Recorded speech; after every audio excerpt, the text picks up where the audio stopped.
The Raiders were born in Oakland and played 13 seasons in L.A. Both cities will always be part of our DNA. But today, we begin a new chapter in our storied history. For today, January 22nd, 2020, we are now the Las Vegas Raiders.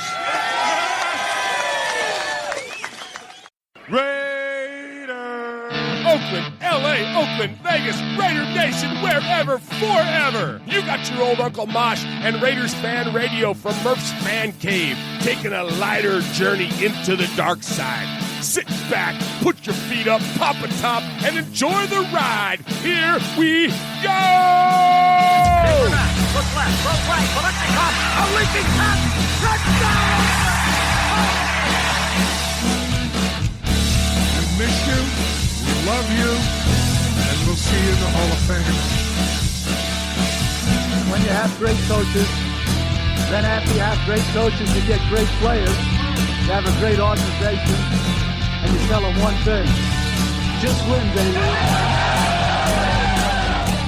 Way up the middle, intercepted Filipiano at the 50, time running down, Oakland football, and I think Oakland victory. The Oakland Raiders have scored on the most zany, unbelievable, absolutely impossible dream of a play. Well, I love this team. I think this team can win.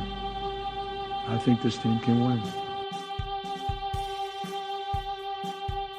What is up, Raider Nation? Your buddy Murf back once again for another fantastic episode of, or at least we hope to be fantastic episode of Raiders Fan Radio, coming to you live from Murf's Fan Cave here in the not yet remastered and remodeled Dago Dungeon Murf's Fan Cave Studios, here where we do Raiders Fan Radio and a multitude of other shows on the Murf's Fan Cave Podcast Network. So appreciate all of you joining us tonight, all of you that are in the chat joining us on the YouTubes. That is youtube.com/Murf's Fan Cave, MURFS Fan Cave, where you can jump in and join us live. And the man that kind of runs the show on the chat and on all of our other social media platforms is the man that adorns the southern annex of the western annex of the Murf's Fan Cave desk. My co-host for the night, the one and only Swag Jeff. What's up, Swaggo? Let's go. What's up, brother? Not much, man. How It are is you? good to be back. It's good to have you, Swaggo. Good to have you back in the Fan Cave.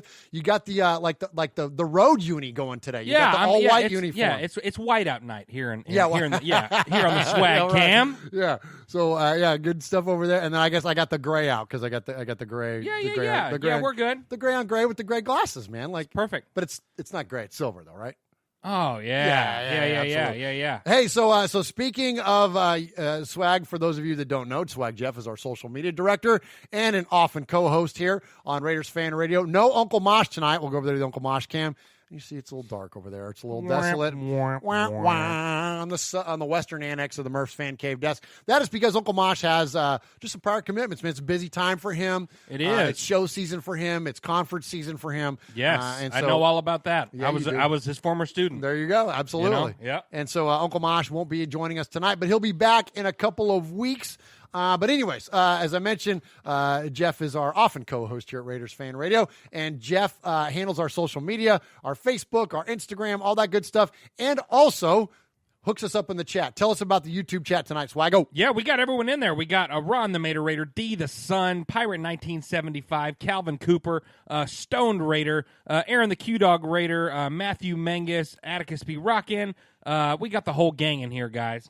The whole gang is in there, and appreciate all of you joining us. And as I mentioned, you can join us every Wednesday, or for the most part, youtube.com/Murf's Fan Cave. Also, please do us a solid, as the kids say, and subscribe to us on the Murf's Fan Cave podcast network.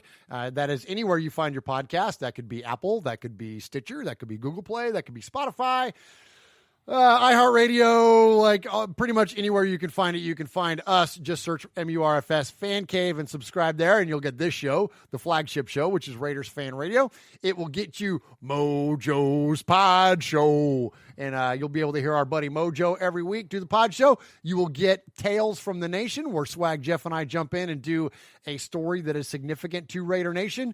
And currently, that's it. Of the other shows that we have either exited the network or on a hiatus. So we will look forward to their return. And we've also got a couple other ideas kicking around, some things going on. You never know what you'll find here on the Murph's Fan Cave Network. Absolutely. But in the meantime, definitely check us out and subscribe in that way and get those 3 shows. All right, so as I mentioned, this is the flagship show. This is Raiders Fan Radio, and this is episode number 156 of Raiders Fan Radio.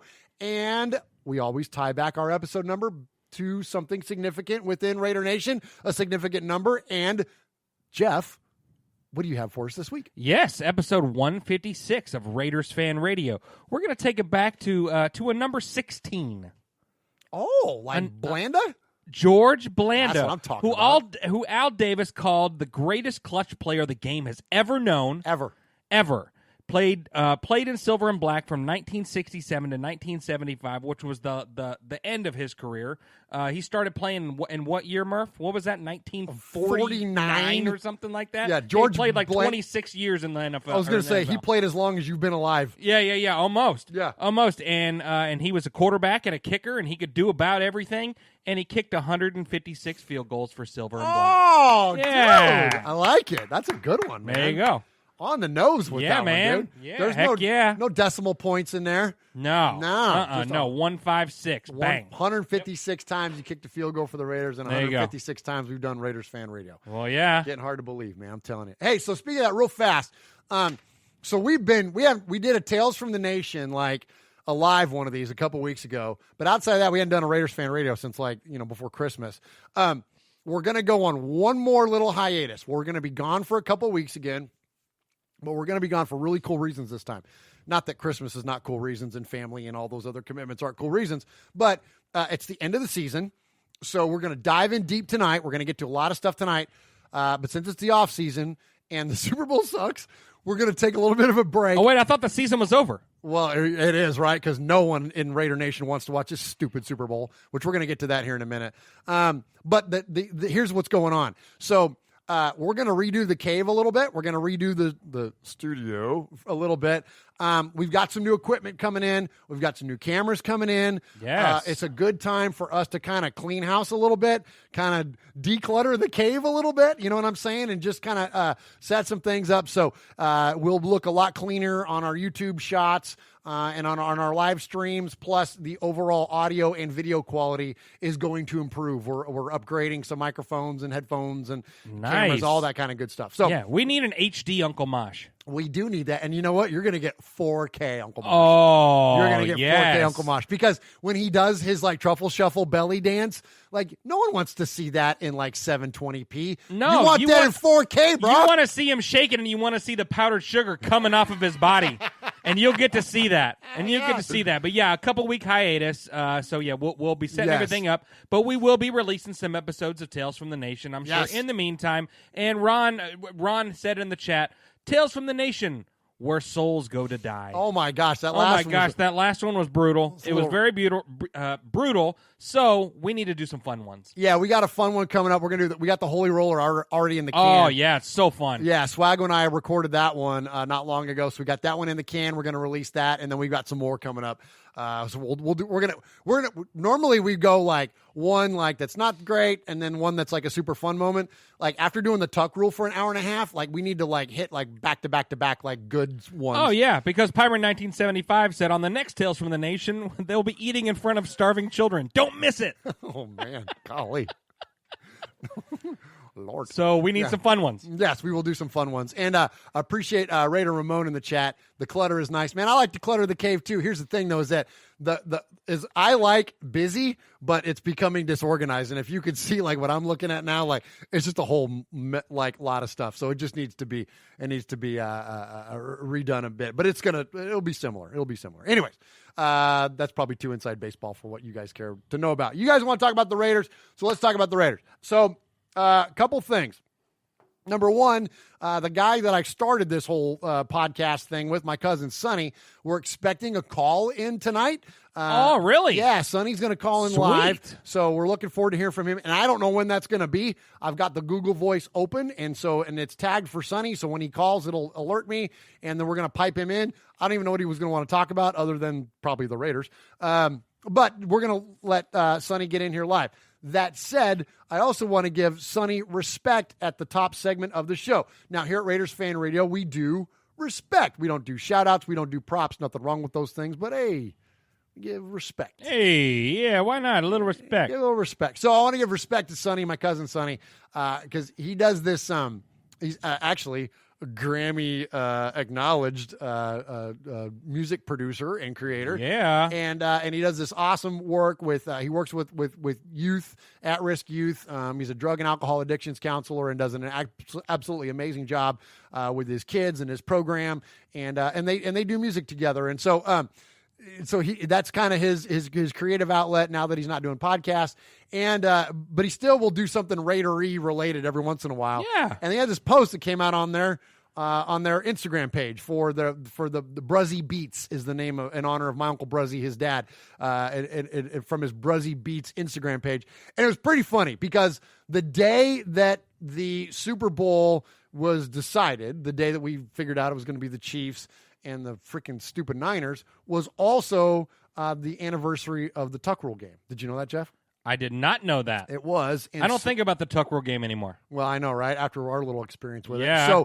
it. So Sonny put out this post, and I thought it was pretty funny. So let's go to the audio. This is Cousin Sonny, who we'll be hearing from later on his Instagram page. Today's been a sad day. On the anniversary of the Tuck Rule game, the Chiefs and 49ers are going to the Super Bowl. I got to boycott football. I came in to make a beat, and it's all sad and everything. Like, what am I going to do? Hey, Sonny. Ooh, me like it.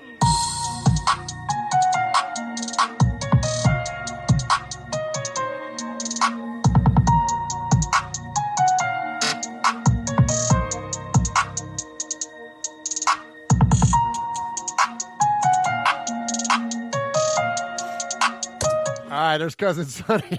He's so good.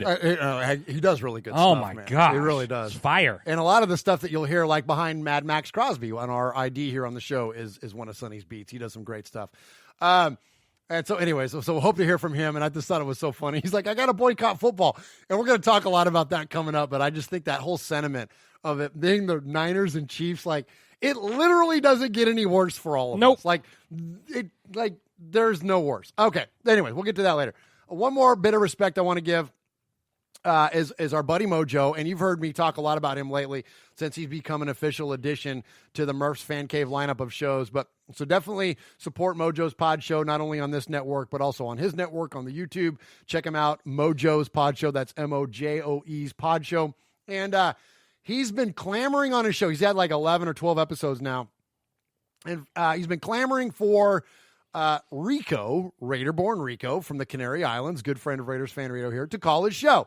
And he's had, you've been on there, Jeff. I've been on Mojo's Pod Show, Q-Dog Raider, Big Raider Trucker. Like, you've had a lot of the names around Raiders Fan Radio have been on Mojo's Pod Show. Well, Rico hooked him up with a call this past week. Awesome. And it was awesome. So I want to give respect to those guys, give much respect to the creative energy that's gone behind Mojo's Pod Show, and much props to Rico. Thank you for hooking Mojo up with that call. It was great. Check it out, you guys. Go check out one of the latest episodes of Mojo's Pod Show, and you'll hear him. And then one last thing, we haven't had a Mojo's Pod Show this week. Mojo is on the East Coast with one of his fellow guys that he served with over in Iraq, and he's not doing well. Yes, and so he's towards the end of his life, and Mojo's with him, and both those guys and their service to our country. Just want to celebrate that and thank them. Thoughts and prayers go to them absolutely, for sure. and thank them for, because that's when you know, like we get on here, we do this whole Raider thing, we do this whole podcast thing, and then it's like something like that you be made aware of, and it brings everything into perspective. Yeah, like what we're all really doing absolutely. here. Like next thing, you know what I mean? And I'm like, it's fun to get on here and debate about Derek Carr and like, oh, this and that, whatever. But like, just remember, this football stuff is just football stuff. Like, it's all about those connections that we have in real life.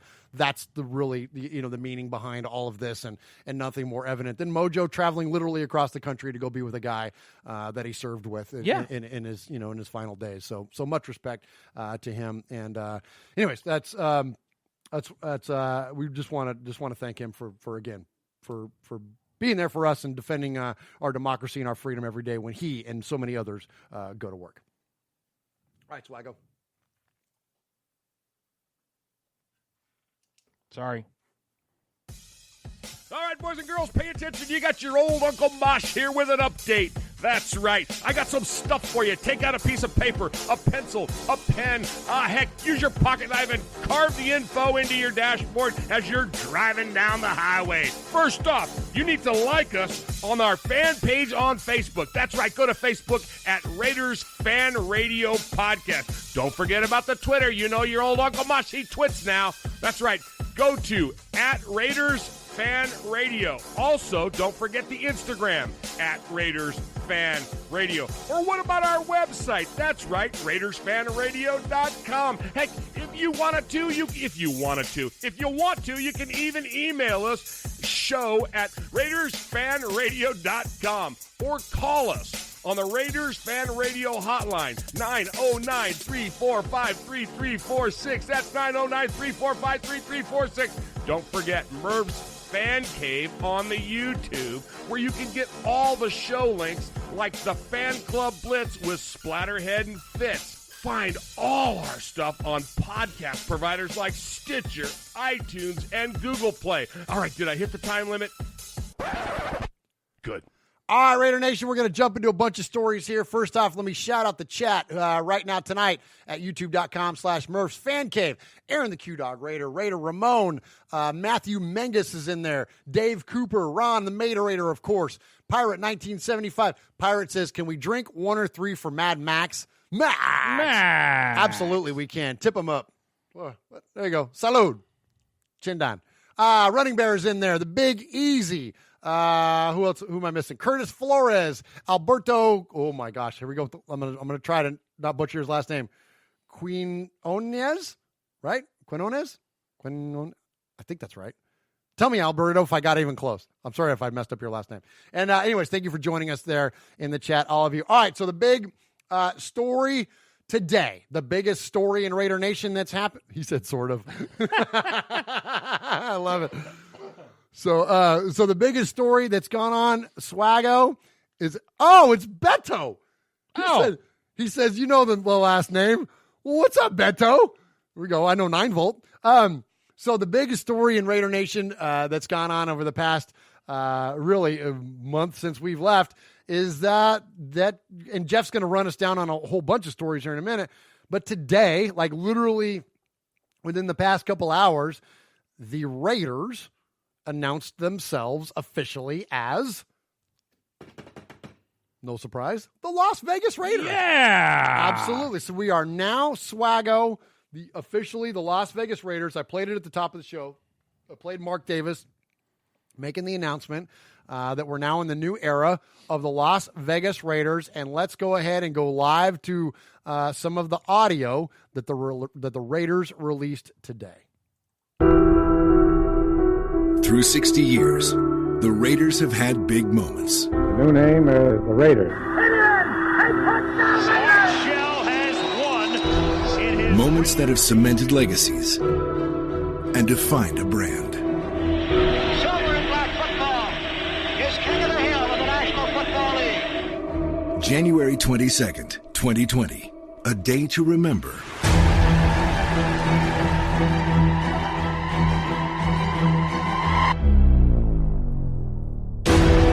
Inspired by our legends of the past and our leaders of tomorrow. How about those Raiders, man? In a city that shines brighter than most. And an iconic franchise ready for the biggest stage. It all all happens here.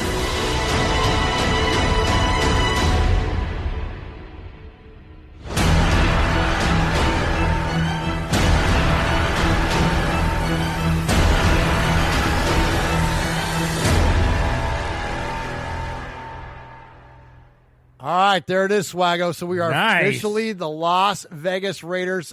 So if you haven't seen it, go back on the YouTube and check it out. The Raiders broadcasted the ceremony live, only 30 minutes late. Yeah. A lot of people said in true Raider fashion. True Raider fashion. Yeah, I saw on Twitter someone said we were 0-1 already. Little late to the party, but hey, it was pretty cool. So Mark Davis and the governor of Nevada are up there. They announced the team, and there's a bunch of current Raiders. There's former Raiders, Napoleon McCallum, Jim Plunkett is up there. Who else? Steve Wisniewski is up there. Yeah, Marcel Reese, your boy. Oh my gosh, my favorite, right? So that was pretty cool. So there's a bunch of them, and so they announced the team, and then it was kind of fun. So they have this old school, Western looking sign, right? And they say, we're going to stake our claim, right? We're going to stake our claim to Las Vegas. This is after Mark went on and, of course, he celebrated all the people, all the laborers and all that kind of stuff and thanked the governor and the city and blah, blah, blah, blah. After all that, they say we're going to stake our claim. They got this old school Las Vegas Raiders established 2020 sign. And the idea is that all of them were going to come out one by one and stake their claim and mallet this thing into the ground, right? So it's kind of funny. All right, so Mark is the first one. Mark Davis officially stakes the claim, right? Yes. Then he takes the mallet and hands it to the governor of Nevada. Am I right? Wasn't that who was next? Yes. Okay. The governor of Nevada, right? So 1 and 2. So Mark Davis, governor of Nevada. All things. Now, knowing those were the first two guys, who do you think would be guy number 3? I mean, probably the guy wearing a number 4 sitting right there with a C on his chest, or John Gruden, Mike or Mayock. Somebody, but no, Swaggo. No. Who is officially the very first ever Las Vegas Raider? The first Las Vegas Raider is punter A.J. Cole, who wears the Swag Jeff number 6 on his chest. Yes. Yes, we are all about it.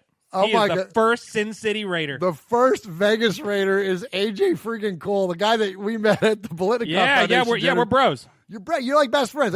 You got pictures. I do. You guys got history. I do, and he's double my height. Literally. It's so funny, man. And this scene is just amazing. Mark Davis there in his suit, and he's got his Oakleys on and stuff. It was amazing. And so was he wearing his purple shoes? I don't know. We didn't see him from the knees down. Okay. I don't know what that means. Okay. All right. Is that kind of comfortable? It's a little weird. It's just a little weird.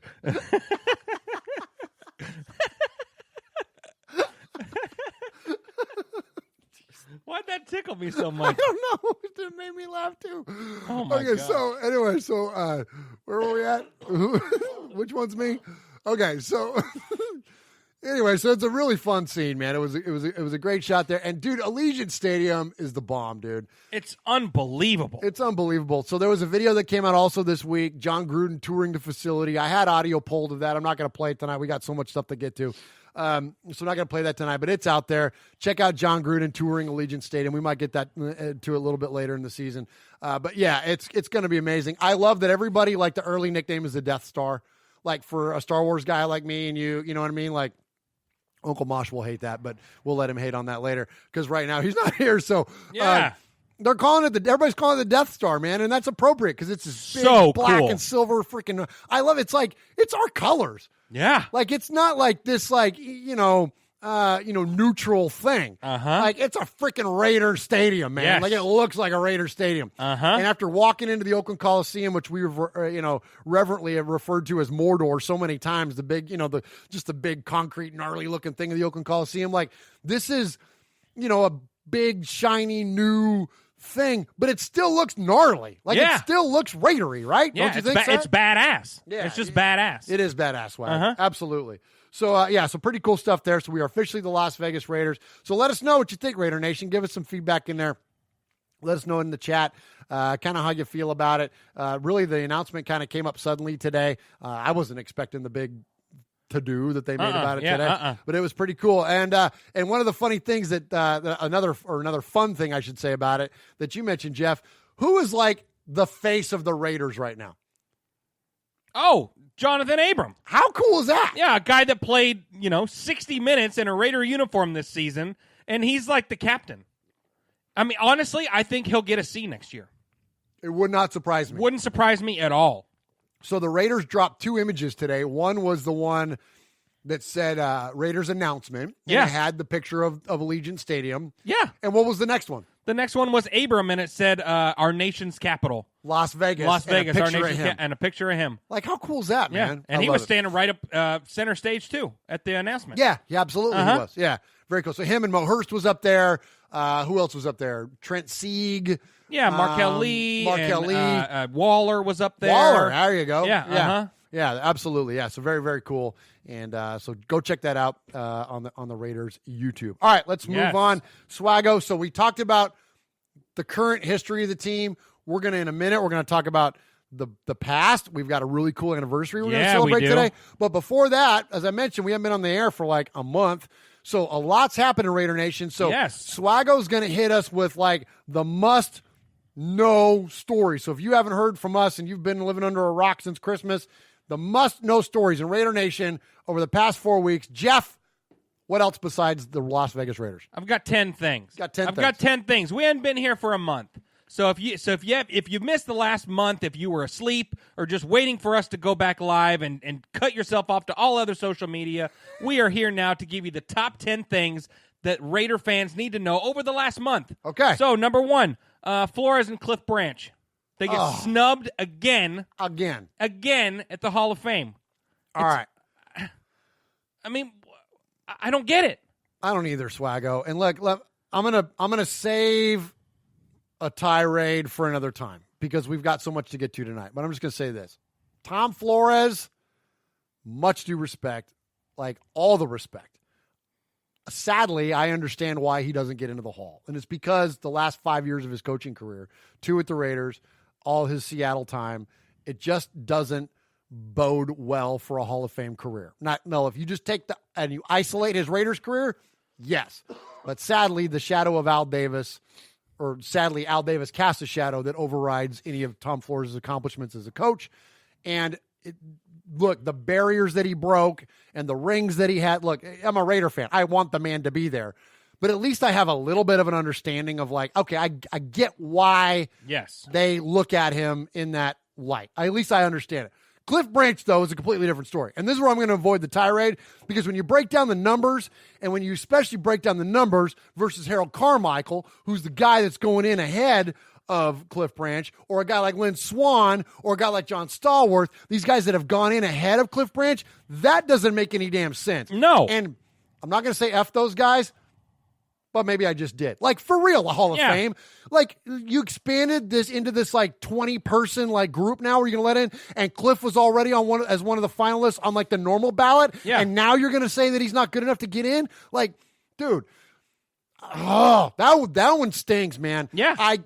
It hurts that Flores isn't there. But again, at least you can wrap your brain around it. I'm not saying you got to like it. I'm just saying you can wrap your brain around it a little bit. Cliff, though, makes zero dang sense, and it's ridiculous. Dan Patrick this week was talking about the Baseball Hall of Fame, and he was like, you know what? It's a museum.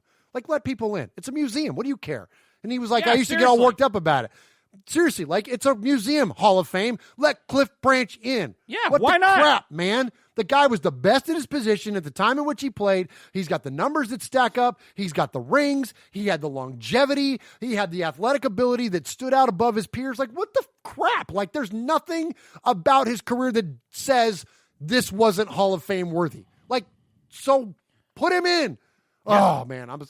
Give me one up. Well, right. I'm glad you're not going on a tyrant.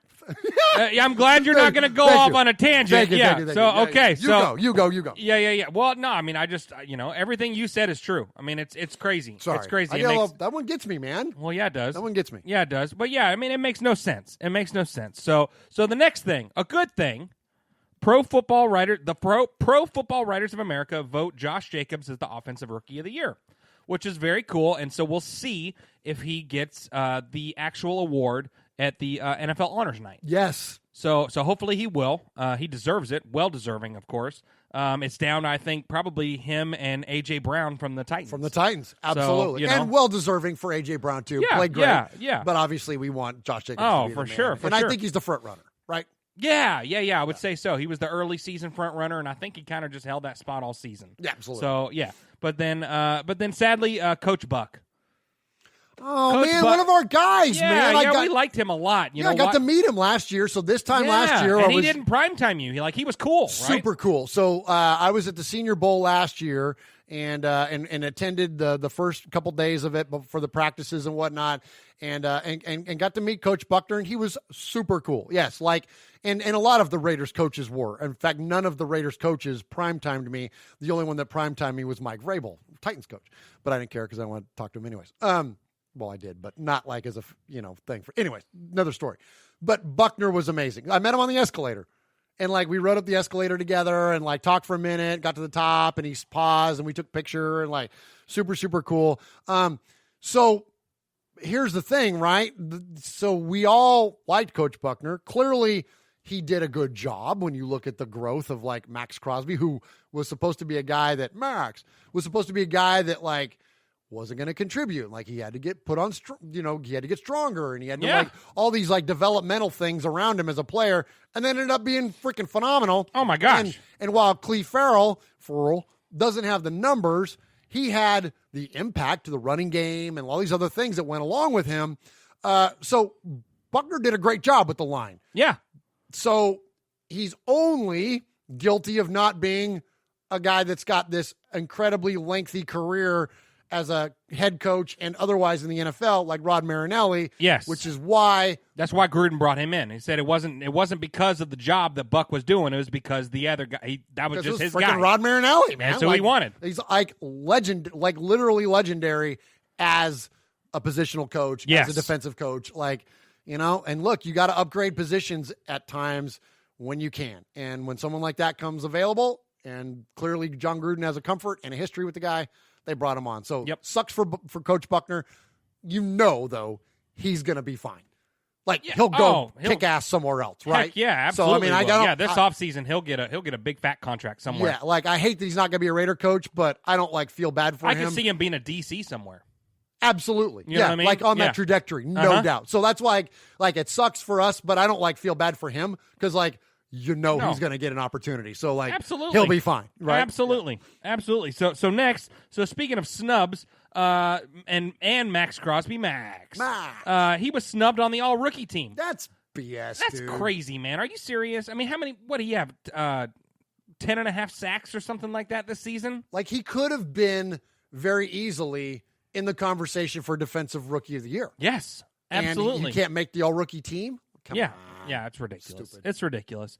And then the next thing, if you missed it, Mark Davis was hanging out with TB12 oh, jeez. at the UFC fight, and Dana White said that if Brady isn't a Pat, he is going to Vegas. I had a hard time with this one. When I was on Mojo's Pod Show, we talked about it. Okay. And I said it then, and I still mean it.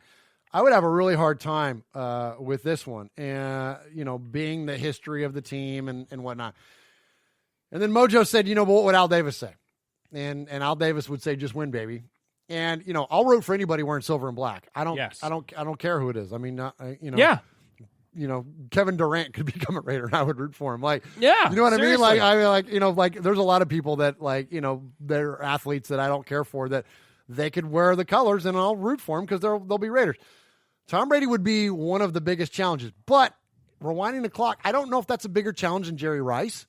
I don't know if that's a bigger challenge than Rod Woodson or Bill Romanowski or Tom Rathman, Ronnie Lott. There's a lot of, Albert Lewis. Look, we can go deep in the well here. Sure. For team or for players. I mean, before I was born, I think before I was, anyway, close to it. Willie Brown, he was a Bronco.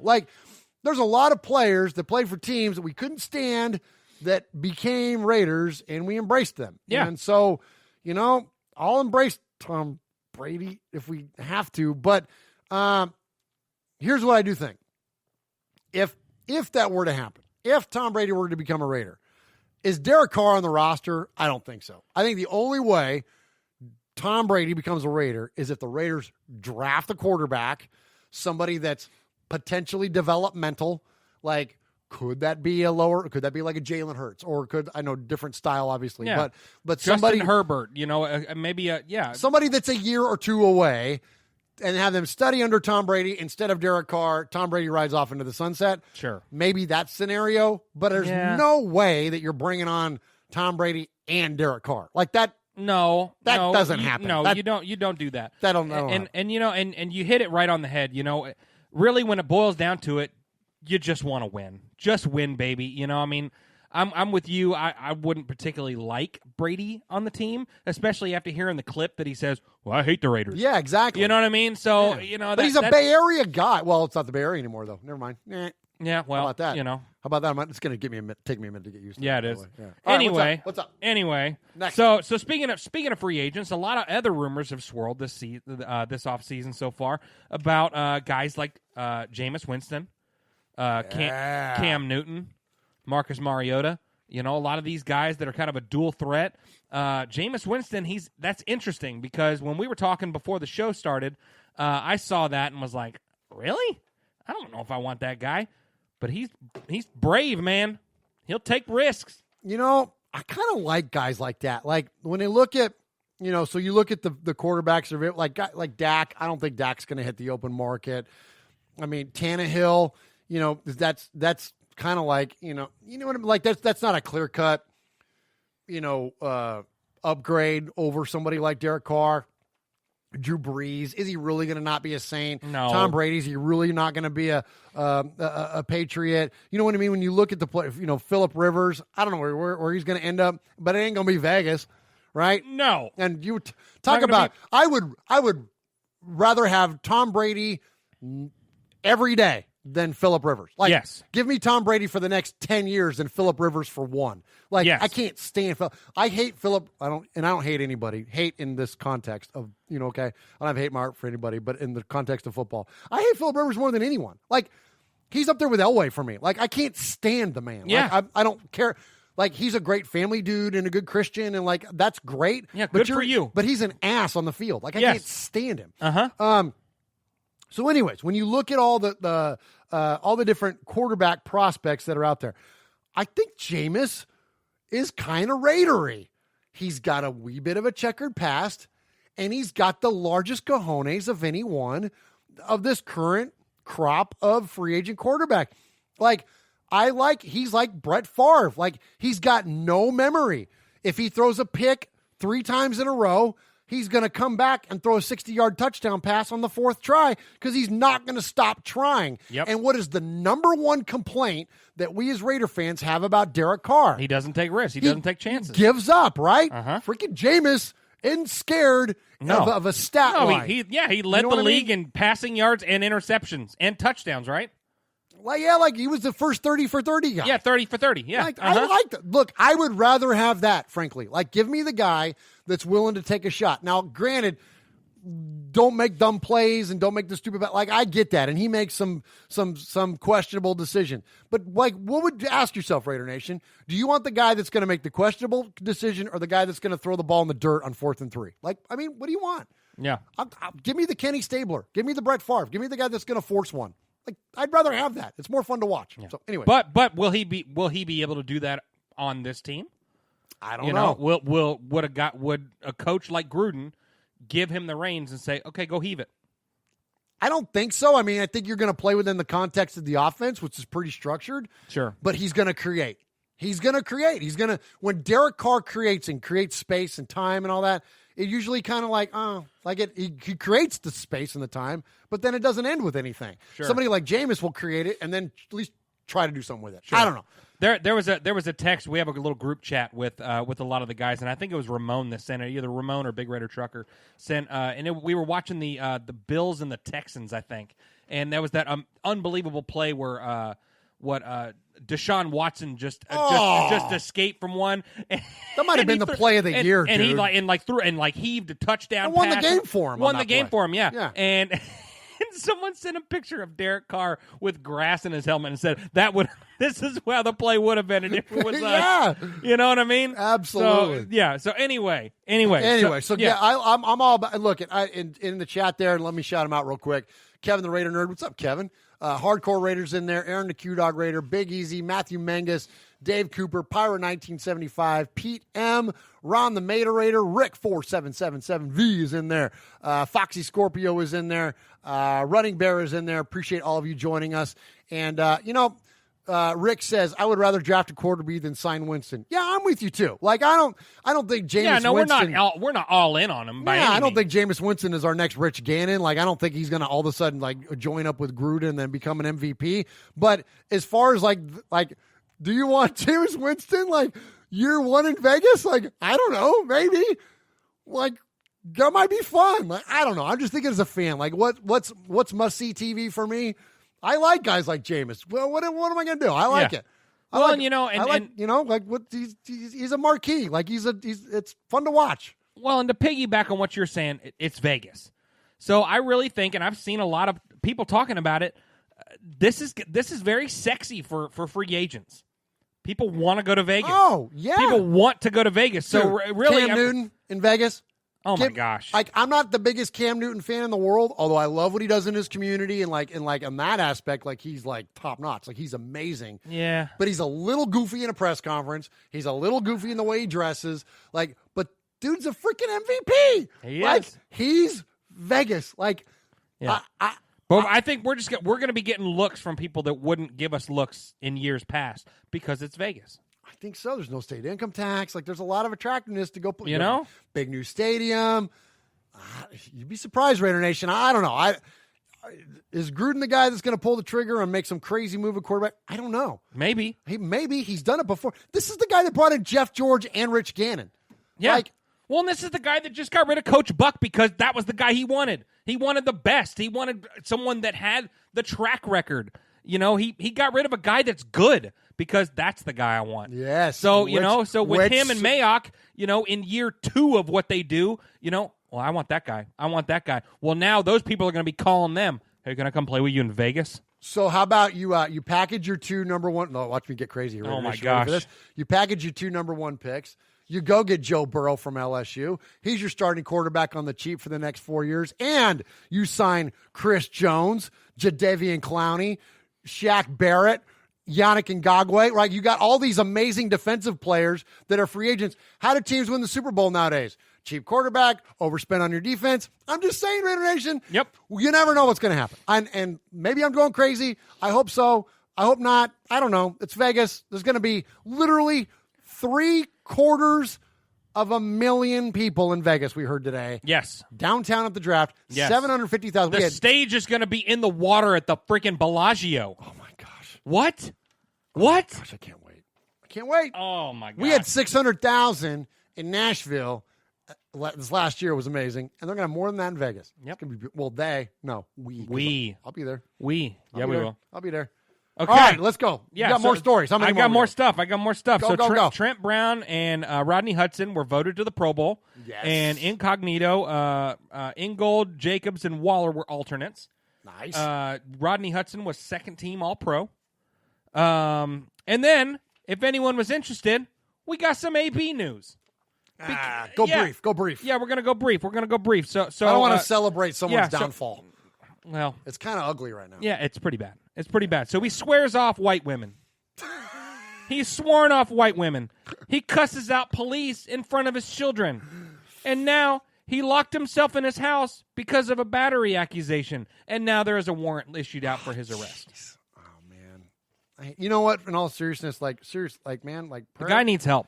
The guy needs help, like prayers for his kids and that family. And I hope there's healing to be had there. Yes. And you know what? And there's a lot of hate being lobbied AB's way. And I get it, man. He kind of stung us as fans, but that's us as fans. Like, there's a real life family, in the balance here. And so let's hope and pray for the best there, and for him to get treatment and help. Yes, but we have the top free agent list. All right. Yes. Oh, well, we've kind of been dancing around all over already. Yeah, we have. Can I give you mine? Go for it. No, you give me yours. You go first. I've been talking a lot tonight. What, my top free agent list? Give me the top 3 guys. So we've got this list here.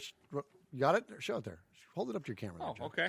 Yeah, show it there. Okay, so here's the top free agents according to NFL.com. Yes. Top 25 free agents.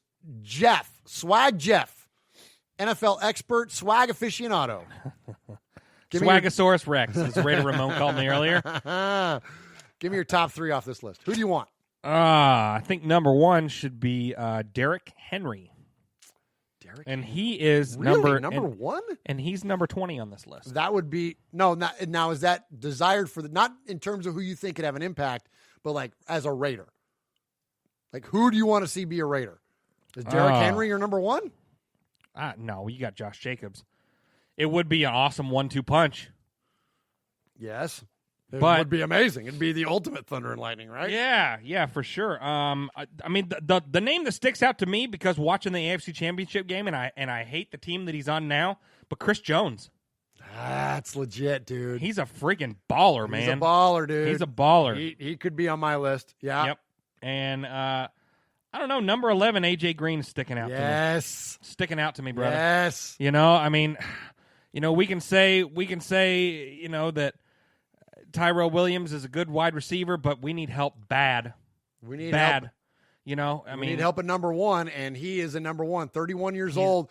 Wouldn't be the first time Gruden brought in a veteran wide receiver. We just talked about Jerry Rice. Yeah. And we saw what he and Tim Brown did together. I mean, think about this. So we've got what's our first pick? 12 and 12? 19. Yeah, 12. A and lot of 19. people are saying what's his name? CeeDee Lamb from Oklahoma. Yeah. That'd be a baller pick. That'd be a baller pick, and then go pick up a guy like AJ Green, and then have your number 3 receiver be Tyrell Williams or Renfro. That's legit. Now all of a sudden that's a star-studded lineup right there. You're way deep. I'm with you. I like AJ Green a lot. I like Yannick Ngakoue. It would be because we need defense so badly. And then I like Jadeveon Clowney, man. Because we got to have a pass rush, man. And I think that you think the Seahawks are going to let him go? I don't know, man. I don't know. Maybe. They got a lot of money tied up already. So I guess you're right. You know what I mean? I don't know. How cool would that be to have Clowney and Crosby, with Farrell floating around between the middle and the edge, or lining those guys up together in groupings, you know what I mean? And then of course Maurice Hurst in the middle. I don't know, PJ Hall. I don't know. That could be really attractive real quick, but we definitely need linebacker help as well. Yes. And I'm with you on Derrick Henry. Derrick Henry and freaking Josh Jacobs, they won't be. No one. The Raiders won't be able to afford him. No, because he played well enough. First off, I don't think the Titans are going to let him go, and I think he wants to be a Titan. They're gonna make him a Titan. Yeah. If for some crazy reason he didn't, and he went all Le'Veon Bell on us or whatever, and went and played somewhere else, someone is going to pay more for him than the Raiders are going to want to pay for. Yeah. Him back. Well, and Henry's a good dude. And he's a good. He's a good dude. He ain't gonna prime time the league and go all Le'Veon Bell. He ain't gonna do that. He ain't gonna do that. He's gonna be a Titan for a long, long time. Yeah. All right. What's next? Next we have. Oh, are we done? Was that our top 10? Raider Nation, this is Max Crosby from the Oakland Raiders. And goes down, and Max Crosby, who forced a fumble last week. You're listening to Murf, Mosh, and Swag Jeff on Raiders Fan Radio. Thank you so much. Just win, baby. And now we got something fun. We got something fun to talk about. Yeah, let's get to it. So, all right. I'm going to grab my bottle here. Tonight is January 22nd, 2020. This is the anniversary of Black Sunday. The Raiders Super Bowl victory. So that is the Raiders Super Bowl 18 victory in Tampa, Florida, the Big Sombrero, January 22nd, 1984. This is my Coke bottle from the Super Bowl that Swag Jeff so kindly got for me. Yeah. A year or so ago, and I got my pennant over there, and look, we got buttons here. Look at the AFC Championship button there. That is the Los Angeles Raiders from, as I mentioned, January 22nd, 1984. So Black Sunday, the last Raiders Super Bowl, easily the most celebrated and most joyful highlight reel and moment in Raiders history. Yes. Because, I mean, we've had some good things happen since then, but you could count them on one hand or that many fingers maybe. Like, there hasn't been a lot of things. Maybe the 2002 AFC Championship game we beat the Titans. Like, there's only been a few things that have happened that have been this big as the Raiders' defeat of the Washington Redskins 38-9 on that day, January 22nd. So, Swag and I did a Tales from the Nation where we covered some highlights from that game, which was amazing. And then Uncle Mosh and I last year did a Super Bowl show where we covered the Raiders' 3 Super Bowl victories against the Vikings, the Eagles, and then this game, Black Sunday. So we've got some really cool audio clips that this might be gratuitous, but you know what? It's the off season for our sake, and it's the anniversary of Black Sunday, and so we're gonna roll through some of these things, man. And they're awesome. And if you've never seen the NFL Films rundown of this Super Bowl and of Black Sunday, you're missing out. So go check it out. It's narrated by John Facenda, who's an absolutely legendary voice of NFL Films. And it's iconic. And so we're going to hit a few of these things. First off, let's listen to Al intro and the overview of Black Sunday.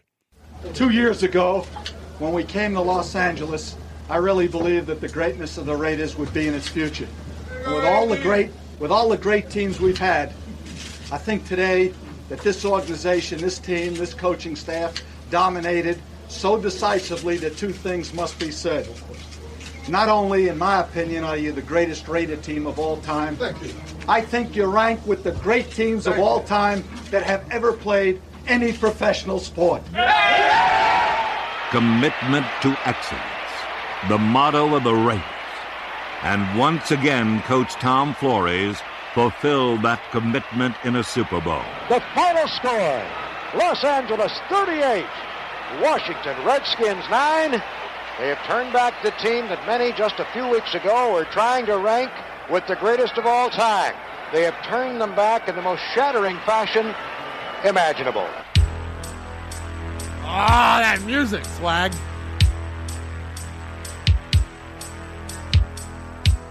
It's like Terminator or something, man. Yeah. All right, so there's the opening intro, and from there it goes into just some amazing voiceovers and, of course, footage of the game. And the vocabulary and the writing of and I don't know who wrote it. I don't know if that was Facenda or if that was Steve Sable or somebody else associated with NFL Films. But the writing and the wording of this thing, it's just amazing. It's poetic to me, and I hope you too, as a Raider fan, and just the delivery of John Facenda, and just the way he groups words together, it's amazing. So, anyways, we're gonna roll through a few of these things. The first one we're gonna get to is he talks about the muscle and mystique of the Raiders. The NFL has had its great teams. They have come from Green Bay, Dallas, Miami, and Pittsburgh. But perhaps none has matched the muscle and mystique of the Raiders.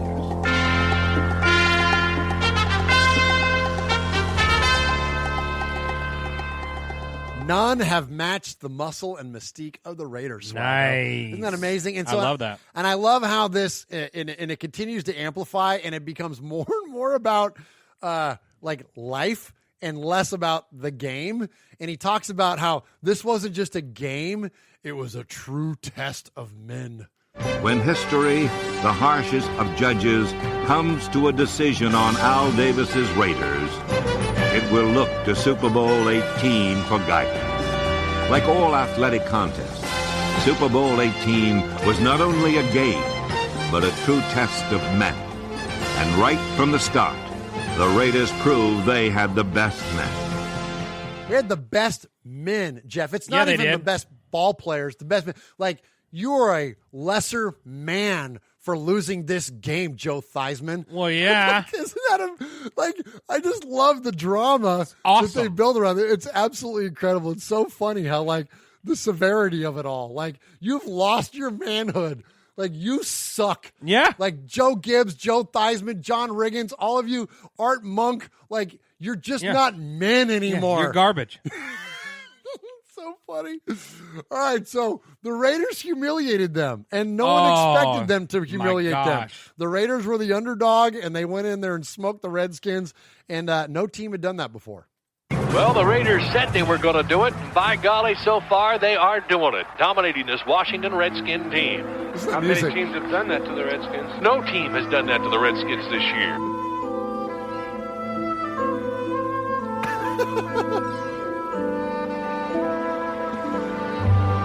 It's the sad music. It's like the stuff they play when the guy gets injured in a game, and like they exit the commercial and the sad music. Yeah, no one's done that to the Redskins. And you know what, Jeff? This is my favorite, my absolute favorite of all this whole thing.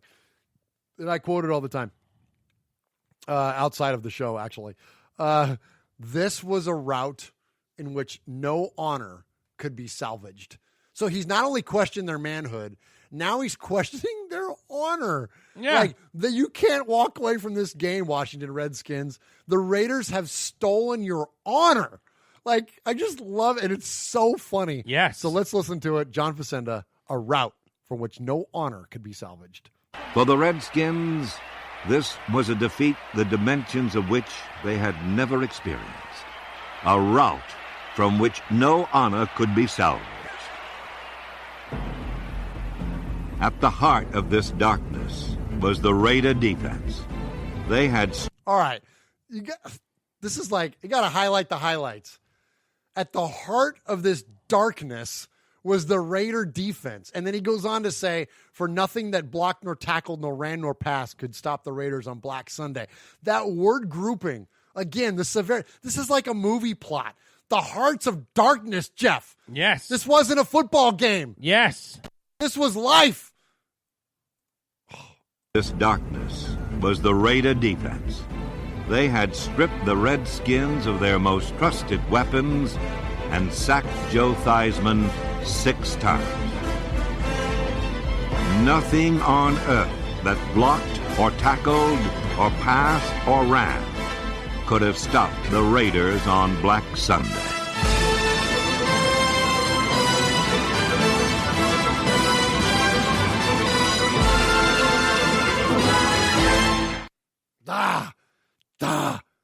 So good. And then man. And then the celebration, Jeff. The last one, the celebration. I want you to listen to the choir, the vocals behind this. This is literally the angels. This is the skies parting over the black Tampa sky, Jeff. The skies parting and the choir of angels from heaven singing down praises upon Al Davis and his Los Angeles Raiders. And the Raiders take it away. And the Raiders celebration will start.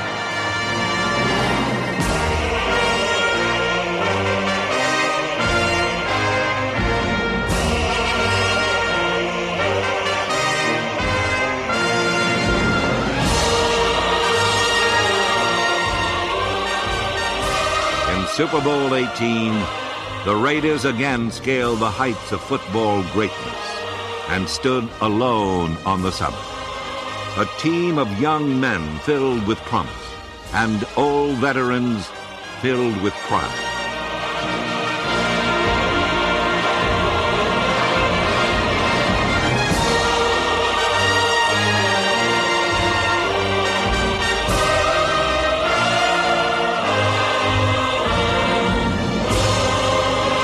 The 1983 Raiders are an honor to the team's glorious past and the world champions of pro football's present.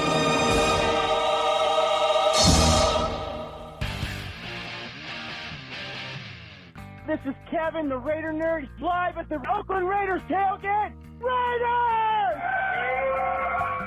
We got Gorilla. Say hey hi to Uncle Mosh and Murf. I love you guys. Much love from the black hole, baby. Just win.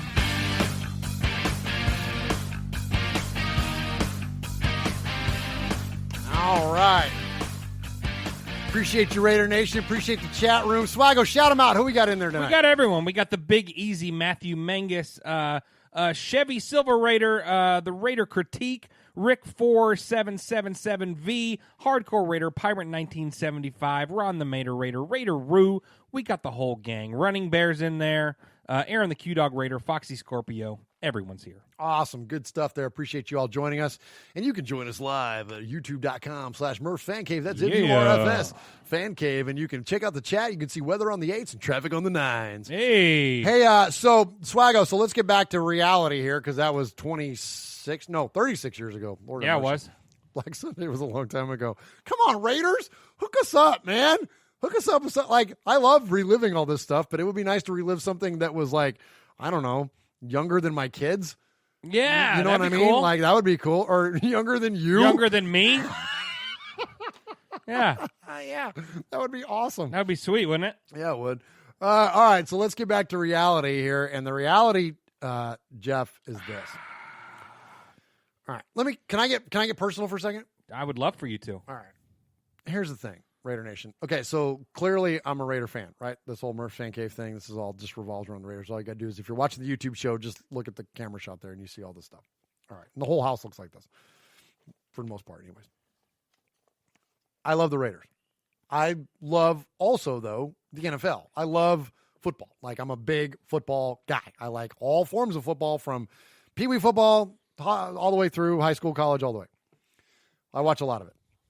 The NFL is my favorite version of football, unless my kids are playing. Then whatever their version they're playing is my favorite. But in terms of, like, as an observer, not directly related, it's the NFL. So I love the NFL. And I love more than just the Raiders. I like good stories. I like, talented players. That aren't playing for a team that's directly competing with the Raiders. I can appreciate good talent around the league. So being the Raiders are my first and foremost and really my only, okay? But there are other things that I root for within the league, okay? And there are things that I root against in the league. First and foremost, our division. So I root against the Chiefs, the Broncos, and the Chargers. The Broncos and Chiefs are kind of interchangeable for teams I dislike most. Chargers, they're not as impactful because they're not really that good for the most part. So, but they have the least liked player in, Phillip Rivers, right? And then you have other teams in the AFC, Pittsburgh, right? Can't stand them. Obviously the Patriots, right? So there are other teams in the AFC. And then you go outside the AFC into the other conference, and it's like, well, I don't really like the Cowboys. There's kind of been a franchise rivalry between them and the Raiders. I don't like them. I don't really like the Bears because of the whole Mac thing. Yeah. Right? Like, so there's other teams I can find reasons for not to like. The Niners, though, being a regional rival of the Raiders. Yes. They're probably number one as far as NFC teams that I don't care for. So the team in the NFC that I like the least, and arguably the team in the AFC that I like the least, and I'm speaking for probably most of Raider Nation in these terms, yes, are playing each other. Well, along the way, they beat a team that lives down the road from us where we live now. Right. I'm from the Bay Area originally. Now we live outside of Nashville. So when the Raiders are eliminated from contention, I'll support the Titans. I'm not a Titans fan per se, but I like to see them do well. Sure. They have some cool guys to root for. We love Will Compton, a former Titan, does busting with the boys. Yeah. As a current Raider, like does it with Taylor Lewan. Taylor Lewan. Heck like, yeah, we love those guys. We love those guys. We're all for the boys, man. So we have connectivity to the Titans, and so we support them. So they get eliminated by the stupid Chiefs. Now, then you got the Packers, who I'm not necessarily a Packers fan, but I like Aaron Rodgers. He's who a doesn't? Chico guy. I went to school in Chico for a while. Like, you know what I mean? Like, I know he grew up a Niner fan, but at least he's from a Bay. He played at Cal, like East Bay. Like, I could find connectivity there, and I just like the way the guy plays. So they have like the Packers and the Titans, which would be two teams that I would like to support when the Raiders aren't in contention. And then they get freaking eliminated by the god dang freaking Niners and the Chiefs. This is like a freaking nightmare scenario. Like, for real, dude. Like, I can't think, and you and I were talking about this, and I want you to go next. And Raider Nation, I want to hear from you all here in the chat. Like, is there a worse matchup for a Raider fan than Chiefs-Niners? I don't think so. No, there isn't. There isn't. And, being that I'm just shy of a year of being a Raider fan, I think my anniversary is sometime in April, and we will be celebrating that. Heck yeah! But yeah, I mean, there's nothing worse. There's nothing worse at all, and I think that for me, being such a what are we doing there? Being that I'm a newer Raider fan, and I don't like the Niners. I can't stand the Niners. I can't stand the Niners back from when Steve Young and all that stuff. I just didn't like them. But I hate the Chiefs. But I didn't live in the East Bay, or I didn't live in the Bay Area. Right, so you don't have the same regional So reference. I don't have the regional hate that you have for the Niners. So, although I won't be rooting for anybody, I'll be rooting for funny commercials. You know what I mean? Yeah, or rooting for, watching J-Lo at the halftime show. Whatever. Hey, or Shakira, her hips don't lie. Her hips don't lie. They never do. Yes. They only tell the truth. That's right. But I'm sorry. The Chiefs cannot win. And yeah, I'm sorry. I mean, I'm sorry. Yeah, and I get that from your perspective, and I respect that because you're right. And I want to know from a lot of the Raider fans in the chat. Please let us know, because we have a lot of listeners. In fact, the majority of our listeners are not Bay Area listeners. So let me know if you have the same feelings about the Niners. For those of you that aren't from the Bay, so because for guys like me that grew up around the Bay, first off, the Raiders left when I was a kid, so the Niners were the only team left in the Bay, and we couldn't stand them. Like they were the only team, and they got all the attention because they were the darlings of the NFL, and you got so sick of seeing them. And the reason that I used to, like, when I was a kid, I loved Dan Marino because he played the Niners in the Super Bowl in '84, not long after the Raiders left. Sure, like it was like somebody beat them, please. Like yes, because they were such a big to-do was always made about the Niners, and even still to this day, there's an unfair reporting bias from the media in terms of the Niners over the Raiders and whatever. And we could debate for endlessly all the reasons for that, but that's why there's a regional rivalry. Like and now, especially, like, I was born in Santa Clara. I was born where the freaking Raiders or where the Niners play now. Like, they're not the San Francisco 49ers.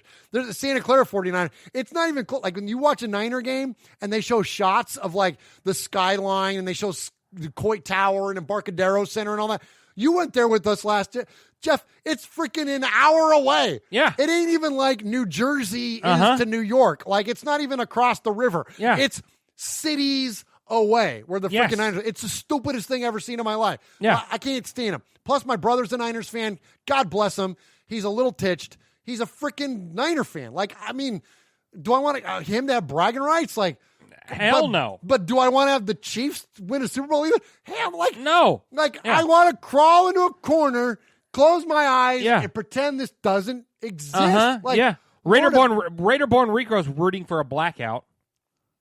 He's rooting for a blackout. Please. Ernie Cortez says, my wife is a 49ers fan. I hate her. Oh, God bless you. It's so you got to pick the lesser of two evils. Who do you pick? There is no lesser. There is no lesser. That's the thing, is that there's always like an angle, right? Because we were talking about this. I'm like, well, okay, if it's Cowboys Chiefs, I'd root for the Cowboys. Like, I can't stand them, but I would root for them over the Chiefs. If this were Steelers Saints, I'd root for the Saints. Like, I could be like, that's Drew a no-brainer. Drew Brees, I'll root for that guy. Like I could find connectivity somewhere. This is the first time, other than the only one that I could even think of that got close. Chargers and 49ers? Yes, thank you. In 94? Yes, and actually, and even back then, because the NFC was so dominant for so long, it was like, well, maybe it would be cool to see an AFC team win. Because the AFC didn't win, for those of you too young to remember, for the longest time, the NFC won all the Super Bowls, and they blew people out. Whether it was, other than the Giants, Bills that got close, other than that, like, there was a run of like 14 years where the NFC just crushed everybody. It was like 55-10, Niners over Broncos, Niners would crush the Bengals, like, Redskins would, crush whoever. Like, it was like, there was a run there for a while where it was like the NFC teams went crazy. So it was like, well, this AFC West team led by Stan Humphries and the chart, like, I don't know, could they beat the Niners? Like, I don't know, that might be fun to watch. Natron Means and, all those guys. That might be different, and it's the stupid Chargers, but at least it's different. Like this, now we don't even have that. So, like, there's, like, literally no rooting interest in these two. So we were talking about, like, what would be worse. Well, that was one. And then the other one was, like, okay, Seahawks, Broncos. Like, being, again, an old school Raider fan, once upon a time, the Seahawks were an AFC West team. They were in our division. Okay. So I used to hate the Seahawks. Yeah. Forever. I hated the freaking Seahawks. And a lot of other older Raider fans did too. So, like, when it was the Seahawks and Broncos, it was like, oh, geez. Like, I don't know. I don't like either one of these teams. Yeah. But even still, it was like, well, they're not in our division anymore. Right. So I'll root for the Seahawks over the Broncos. Well, and that's why in me, Swag Jeff, I would lean more towards the 49er side. Just because I don't want guys like Argo and a lot of these people in our chat for the next freaking year being like, oh, yeah, you can't say anything about Super Bowl rings now. You know what I mean? And, you know, which we welcome all those people, you know, come because, yeah, there's no Chiefs fan radio because that doesn't exist. But, you know. That's a good point, dude. You know, I don't. What do we, our number one bragging right that we have over Chiefs fans is 3 Super Bowls versus 1 Super Bowl. Yes. And we were in it more recent than you. You're right. Yes. And when it comes to the Niners, we lose all the Super Bowl arguments. We just do. Yeah. They've been in them more recently than we have, even though they lost against the Ravens. They've been in them much more recently than we have. They've won a lot more than we have. Yeah. Like, they have the Super Bowl argument on lock. Winning another one would put them in the stratosphere, and we would never catch, or at least one day we'll catch them, but it might be a long time. Yeah. But you're right. That puts Chiefs fan. That might be it. That might be at least a little teeny tiny ain'tsy something I can latch onto. And that's what I was saying. So Niners fans are just Niners fans, you know, and they're always going to be Niners fans. But Chiefs fans they're terrible. They're terrible. They're terrible. They're terrible, and we don't want them to have any ammunition. No, I might be with you, man. I'm not going to say I'm going to root for the Niners. I'm not rooting for anybody. No, well, I tell you what, I will. Let me pull that back. I am rooting for 3 guys. So here's one. Okay. Here's one thing I've landed on. It is Shavarius Ward. Yes. Richie James Jr. Yes. And who's my third? Darius Harris. Yes. Those 3 got 2 of them are Chiefs. One of them's a Niner. And the reason why, they're right here. Our town, our team. All 3 of those guys, Middle Tennessee Blue Raiders. That's right. Not the silver and black Raiders, the Blue Raiders. 3 of these guys from our little old school here that Swaggo and I. Both of our alma mater. Both of our alma mater. We are proud graduates of Middle Tennessee State University. 3 of those guys are playing in the Super Bowl. I'll root for them. I'll root for those 3 guys to do well. There you go. That'll be it. Perfect. All right. So speaking of, you mentioned bandwagon fans. That's a segue, as we call it in the biz, Jeff. Yes, we do. Speaking of bandwagon fans, as so many Chiefs fans are, because we saw all those Patrick Mahomes jerseys at the draft. Not a Lenny Dawson to be found. No, not a freaking Christian Okoye. No, nowhere. No. What was the one punt returner they had? Somebody on the chat hooked me up with that. They had that Leon Hall, maybe something Hall. Anyways, none of those jerseys. It was all bandwagon Patrick Mahomes fans. But the Niners are awful bandwagon fans too. I'll give my brother credit. He's been a diehard Niner fan since the day he was born and always has been. But a lot of Niner fans are not anymore. And especially I mentioned they play in Santa Clara. They don't even play in the city that they represent anymore. And just a couple of years ago, that stadium was empty. That big, nice, gorgeous stadium that they built in Santa Clara was empty. They were paying you to go. Yeah, literally. Like there was nobody there. So where were all of you fans then? Well, this song that I'm getting ready to play for you celebrates that idea. So E40, I thought he was a Raider fan. He's a Vallejo guy, but he was supposed to be a Raider guy. But anyways, he's now a Niner guy. And he good. Yeah, and he released a song called Bang Bang Niner Gang or something like that. Something Niner Gang. Well, somebody made a parody of that, Jeff. We're going to play that for you right now, Raider Nation, before we jump into the Sea of Fans. And it's pretty funny. It's called Band Wagon Fan. Band wagon fan, wagon fan, band wagon fan, wagon fan, band wagon fan. In 2014, you weren't there, but now in 2020, you care. Claiming that you're faithful when it bugs me. I saw it. I see the price tag on your jersey. Just bought it. 2015, 2016, what did I see? Nobody at Levi Stadium, just empty seats. $5 tickets on StubHub. Would you rather stay at home and order Grubhub? Ooh, I never saw you once in the stands. Now on Instagram, you the #1 fan. Last year, you was all about the Warriors. And this year, you ignoring them. Ooh, and turned into a Laker fan. Went from Steph Curry to LeBron and them. Facts. Don't call me no hater, I'm stating facts. To all the bandwagon Niner fans, welcome back. Bandwagon fans. Bandwagon fans. Bandwagon fans. Bandwagon fans. Bandwagon fans. Bandwagon fans. I love Oh, my gosh. That's so funny. I saw your price tag in your shirt. Just bought it. Bought it. That's so funny. So good, dude. That's so good. There you go. So in the chat there, Raider-born Rico and a few other Raider-roos said he's always been a Niner guy. That's E40. He just wore Raider stuff for a video. Okay. Oh, okay. Whatever. Well, he did videos with Marshawn and stuff like that. Yeah, that's what I thought. He was like repping the East Bay, man, apparently. I mean, because, we did. We saw a bunch of stuff with him and Marshawn, and so anyway. Whatever. So speaking of the Bay Area. Yeah. And speaking of bandwagon, you've got a clip from Rich Eisen. Oh my gosh. And it's gold. My buddy Rich, man. So hey, who is it? Oh, my buddy Murf. He's not just consistent, he's a man of his word. Hey, thank you, thanks, Rich. Thank you, Rich. So we're kind of tight, right? I mean, Chris Brockman and Del Tufo, like we hang. Yeah, absolutely. We hung with those guys. Absolutely. You guys give each other advice on radio stuff. Absolutely. And so, those guys have become friends of ours, and so we appreciate them and all the folks there at the Rich Eisen Show. So we always celebrate the Rich Eisen Show. Oh, dude, did I tell you this?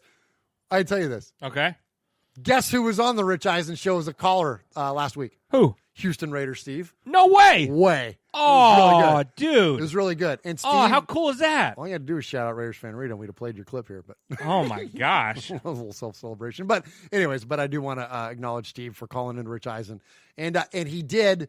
He called in to talk about Houston, about what happened to the Texans, but he identified himself. This is Steve from Houston, lifelong Raider fan. Like, he established that right out of the Good. gate. So much props to you, Steve. Yeah, we're gonna hear from for sure. That's Steve awesome. Later in this show. But first, to get back to our buddies at the Rich Eisen Show. So, anybody that's listened to this show long enough knows that I drag Jeff and Moshin with me, rally against knuckleheaded members of the media that have a case of the ass for the Raiders. While I am all for fair and balanced reporting, and I am all for if you have a negative story that relates to the team, there's nothing wrong with that. But what I don't appreciate is when people apply their own angle. I don't appreciate when people apply their own narrative to further a click or whatever to sensationalize a story. I think it's goofy, and unfortunately, a lot of media has fallen into that, and especially in sports and especially in terms of our Raiders. And there's a handful of guys that do it on the regular. Colin Cowherd, Mike Silver, Stephen A. Smith, Tim Kawakami. Unfortunately, Vic Tafer is falling into that now. Like, there's a lot of guys that fall into that. Then there are guys like Jerry McDonald, Steve Corcoran, formerly Matt Schneidman. Like, there are a lot of guys that don't do that and are still really remain fair and accurate and don't apply this tainted view of the team because of their personal experiences via employment or region or whatever else. Well, one of the guys has been doing this and kind of really one of the poster children of taking shots at the Raiders has been Tim Kawakami. He was a member of the San Jose Mercury News forever. Now he's a member of The Athletic. The Athletic is now, I just saw the other day, like they're a freaking $500 million company or something crazy like that. Like, yeah. The Athletic is huge. And Tim Kawakami is part of it. And he's always been a guy that's just had a freaking, angle at the Raiders, man. He just always has. It's always been like, and it's snide. It's like snarky. It's like he digs. Like he says something and it's like a little jab at the Raiders. Well, anyways, so Tim took a jab at Rich Eisen. And he jabbed Rich Eisen because Rich and Mike Mayock used to work the Combine together. We're both employees of the NFL Network. And Mike Mayock did Rich a solid and has had a couple of interviews. So Kawakami takes a shot at Rich Eisen and Mike Mayock for interviewing one another. And this was Rich's response. Now, Tim took a shot at Rich on Twitter and used the all due respect. That's kind of like saying, hey, Jeff, all due respect, but your sweater looks terrible on you. Right? So I just negated all due respect by disrespecting you, right? That doesn't mean you just get to say whatever you want. No. But that's what Tim Kawakami did to Rich, and Rich is kind of famous for making fun of that on the show. Yeah. He makes fun of it all the time. That when people say, hey, all due respect, but yeah, you know what I mean? This meal stinks or whatever else. So anyway, let's get to Rich. Let's get to on his comments on Tim Kawakami. This is the best. And then after this, we're going to jump into the Sea fans. With all due respect. To start a sentence with all due respect gives you carte blanche to be thoroughly disrespectful the rest of your sentence. You're being totally disrespectful. I'm not. I just told you with all due respect. But then, no. Just because you say that doesn't give you license to be totally disrespectful. You can't insult me just because you've covered yourself with the word shield of with all due respect. The reason why I'm bringing this up is apparently in the Bay Area, after the Raiders season and throughout the season, I guess, Mike Mayock has not spoken to the members of the media there. And Tim Kawakami, who's writing in the Bay Area for years and covering this team, has been very vocal on Twitter today about Mayock not talking. And somebody brought up to him something along the lines of, well, having heard Mayock talk to Rich Eisen, it sounds like he's fine with Gruden in the whole situation, because I guess Tim might have been going back and forth with people speculating why Gruden's not talking, why Mayock's not talking. So somebody mentioned that, having heard Mike being interviewed by me, that it does sound like Mayock is still fine with working with Gruden and there's nothing to hide on that front. Well, Tim responded to that person. Can we put the tweet up on the screen? Oh, no. From Tim Kawakami. What did he do? All due respect to Eisen personally. No. All due respect to Eisen personally, comma, wait till you hear what's after it.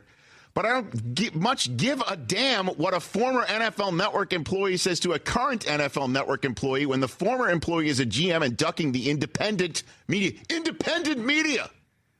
Tim. That sounds pretty disrespectful. You can't all due respect me.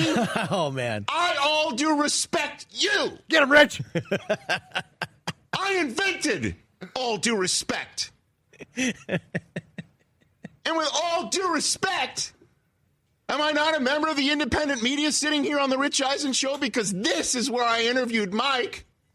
Not on the NFL Network, which is, I guess, non-independent media, where I can't talk about stuff like refs blowing games or coaches deserving the heat. I cannot be with all due respected. Settle down just a little bit. Tim Kawakami of The Athletic. Yes. Yeah. With all due respect, Tim, you stink. Good day, sir. Good day, sir. You may not all due respect me. I all due respect you. He all due respected you. And then actually said something definitely disrespectful. And then was very disrespectful. It's my idea in play in real time. Against you. Against me. You're the victim. This is phenomenal. The Kawakami bus just rolled over me, with all due respect. Backed up and drove over you again. This is my point. We've had Tim on the show. And I respect him. With all due respect,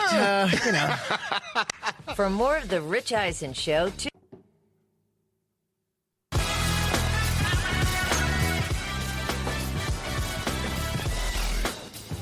Hey, what's up? It's Brockman from the Rich Eisen Show. And it's Del Tufo from the Rich Eisen Show. You're listening to Murf and Mosh on Raiders Fan Radio. Yes!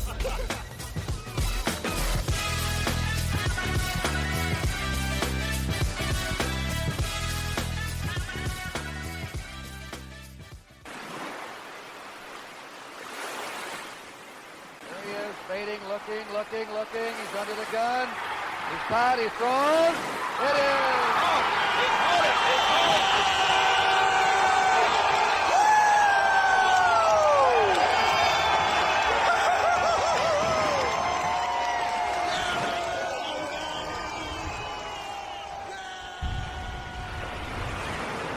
right, Swaggo, let's jump into the Sea of Fans mailbag. This is where we hear from you, Raider Nation. You can call us at 909-345-3346. That's 909-345-3346.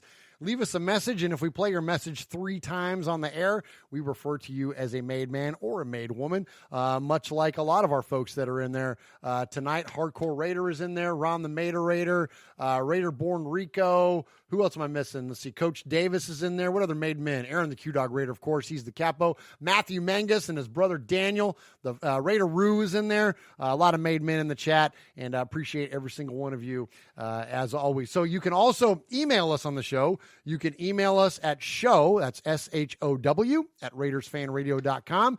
And if you send us an indefinite amount of emails, we will refer to you as a made man or a made woman in that way, like Queen Haley of Scotland or our good friend, his lordship, Paul, in Shropshire, Mississippi. All right, so we got 3 emails tonight to get to. Mosh is not here, so Swaggo and I are going to trade blows on the emails here, and I'll go first. And we're going to hear from our buddy, guy who's in the chat tonight. And you know what, Matt? Swaggo, this guy might have to – he's on the precipice, man. I'll tell you what.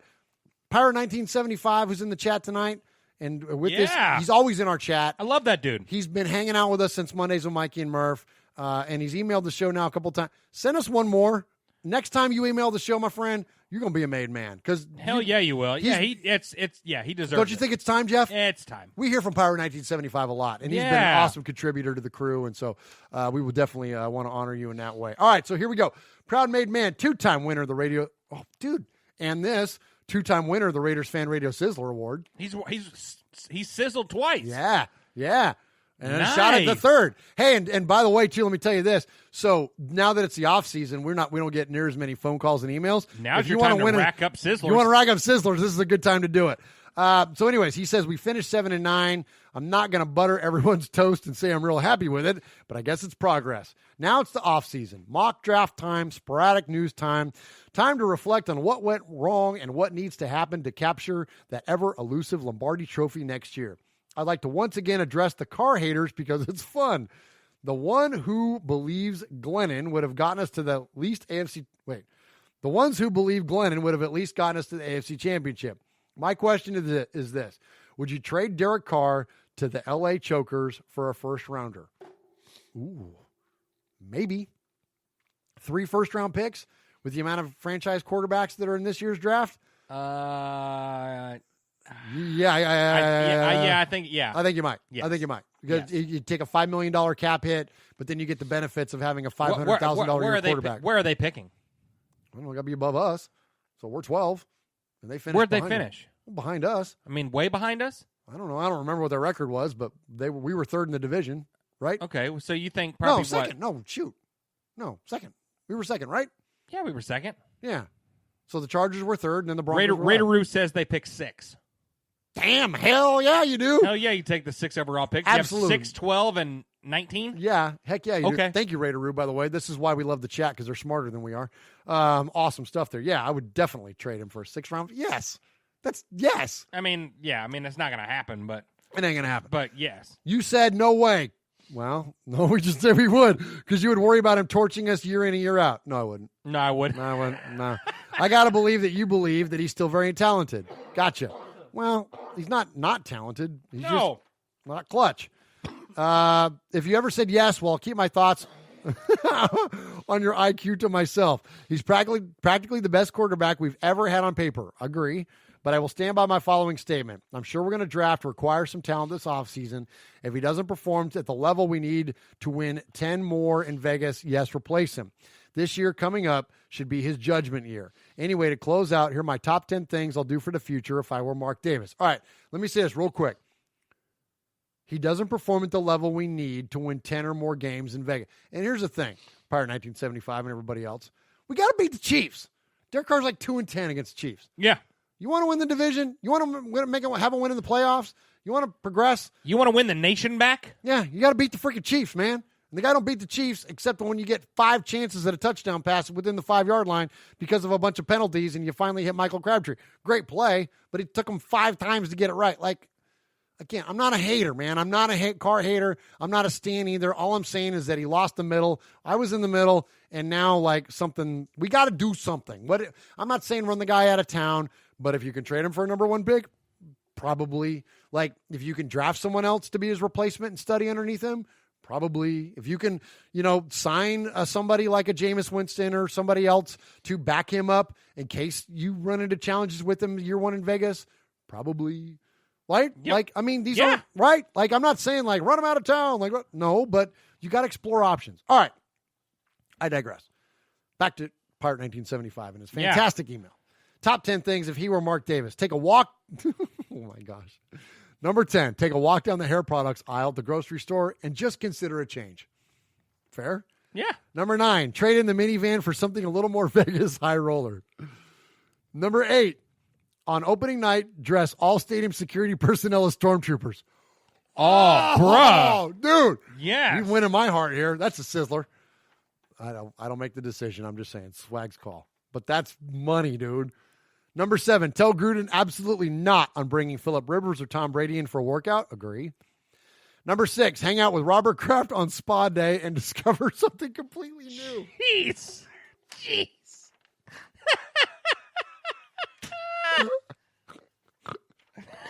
That's awesome. Oh my gosh. Number 5, never forget where I came from and give some free tickets to our super fans. Number 4, send a local HVAC company and popsicles to Derek Carr's new house and get him acclimated to temperatures under 40. Jeez. That's hilarious. Oh my gosh, this is great. Number 3, have Al Davis light the torch on opening night. Special effects. It could happen. Hey, they made a hologram Vegas, of Tupac. They got Tupac. They got Michael Jackson. All those guys. Heck yeah, man. Number 2, make damn sure Allegiant Stadium has a black hole. Keep the Raiders whiskey, not wine. I like it. Number 1, finally, purchase Max Crosby's house in Vegas for him. Max, my personal MVP. Yes. Thank you, Murf, Mosh, and Swag for continually making one of the best shows on YouTube. Your buddy, Pirate 1975 Sizzler Award winner. Nice job, Pirate.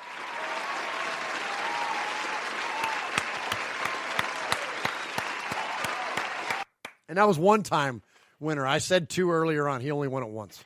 Oh, are you looking into the future? No, I mistakenly had Paul from Edgerton's, the end of his signature line bled over into into Pirate 1975. Okay. Email. So he only won it once, not twice. Nice. All right, Swaggo, who you got? Yeah, so we got another one. Dear RFR community, this is newly made man Matthew Mangus from Fremont, California. What's up, Matthew? Once again, thank you for making me a member of the RFR family. It is truly an honor. I'm super hyped for the offseason because our team is going to get the best talent available in the draft. For me, that would be CeeDee Lamb, wide receiver, Oklahoma, and then a linebacker because I don't think Vontaze is coming back. And I have a one-finger salute for the NFL for that. Finally, I'll end it on this note. How in the hell did Cliff Branch not get into the Hall of Fame? Preach! His numbers make him a first-ballot Hall of Famer, plus he's got 3 rings. Not a lot of wide receivers can say that. Anyway, here's to the first off-season in Vegas, but to me, they always will be the Oakland Raiders. Sincerely yours, Matthew Mangus. P.S. This is really Daniel Mangus, not Matthew. Fooled you. Go Raiders. He's fooling us on the air and now over email because they sound exactly alike. Exactly alike. They're twins. The twins. Nicely done, Matthew and Daniel. Yeah. The made twins on here on Raiders Fan Radio. Nice job. That's a good email. Yeah, it was. All right, one more. I hold in my hands Paul. Paul? Well, I don't. That could have got weird. Hey. Talking about wanting to see Mark Davis's legs. I'm not. See Mark Davis's legs and holding Paul in your arms. I'm not holding Paul in my arms. I'm not holding him physically. I'm holding him. I'm caressing him with my brain. It doesn't sound a ton better. Let me go to 30 seconds of Paul and cleanse the palate. Paul. Paul. Paul. Paul. Paul. Paul. Paul. Paul. Paul. Paul. Paul. Paul. Paul. Paul. Paul. Claude. Claude. Claude. Paul. Paul. Paul. Paul. Shit. Paul. Paul. Paul, your name Paul? Hello. Paul. Hello? Paul. I met him with Paul. Who? Paul. Paul, yes, Paul. Paul's not here. Hey, Paul. Paul. Hi. I'm Paul. Good evening, everybody. Hope you're all well. So what's been happening since the last RFR? I managed to join in with the live chat room for the first time during the excellent but dramatic Tales from the Nation. Oh, yeah. That was rough. Trust me. Let's see. Tales from the Nation. Trust me to join in on the chat the night the conversation was about the Tuck rule, almost 18 years to the day, and I thought I'd dealt with the anger and pain by now. It would appear not, as the show was anything to go by. It was so cool to be in touch with everybody like Capo, Ron, Rico, and the rest of the guys. Just one thing, though, Murf and Swaggo. If you have any plans to do a show about Super Bowl 37, please give it a couple months or at least give us notice so I can book a therapy session in advance. Yeah, for sure. No doubt, my friend. Yeah, and we got about halfway through that Tales from the Nation, and I'm looking over at Swaggo, and I'm going, this wasn't the best idea we ever had. Although it was good, the content-wise, it was fine, but it really was a little tough to listen to. Yeah, it was rough. It was rough. Paul says, I also had an incident with my grandmother who was staying with us for a few days. I was minding my own business watching the Bills and Texans wild card game. She popped around the door to say hello and said, "Is that the football you're watching?" "Yes," I replied. "The playoffs started today." "Not the Raiders then," she said with a smirk. Oh. So he said, "I'm watching the playoffs." And she said, "Well, you're not watching the Raiders then." Well, that wasn't very nice. Always ashamed that as I love that woman and I'll miss her. Nice job, Paul. Now that the season is gone, our thoughts turn to the pros and cons of the past few months. I could have drawn up an individual list of players that would be in my pros column, but it's easier to say that the rookie class was the biggest thrill. What an outstanding collection of guys we've got, particularly Josh Jacobs, Max Crosby, and Hunter Renfrow. For that reason, my man of the year is Mike Mayock. Absolutely. I'm looking forward to more magic from him in April. Yes. There are some negatives, but I'm not dwelling on them as long as the mistakes are learned from. I'm really shocked and disappointed at the dismissal of Brenson Buckner, as he appeared to be one of the coaches that was improving us. If he can be fired, there's a couple of other coaches that might not be sleeping too well over the next couple days. I'm also far too angry and upset to comment deeply about Coach Flores or Cliff Branch not making the Hall of Fame. Canton is supposed to be a showcase of the great and the good. How is that possible without the likes of Flores and Branch? I know I'll agree with every member of Raider Nation on this, so it's best to leave it there. In closing, tonight our worst fears have been realized as the Titans and the Packers couldn't save the season and were left with the worst possible scenario in Super Bowl 54. Santa Clara and the Queefs is too much to take. It'll be the first Super Bowl I'll miss for many, many years, but it's a game I just can't watch. I get nauseous even thinking about it. But I have my contingency plan of America's Game DVDs and the RFR Super Sunday Super Bowl show from last year instead. Nice. Right on, Paul. Love you, Raider Nation. His Lordship, Paul Edgerton, Shropshire, Mississippi, Polly Award winner 2019, Sizzler scorekeeper, and two-time winner of the Sizzler. Nice. Nice. Good stuff, Paul.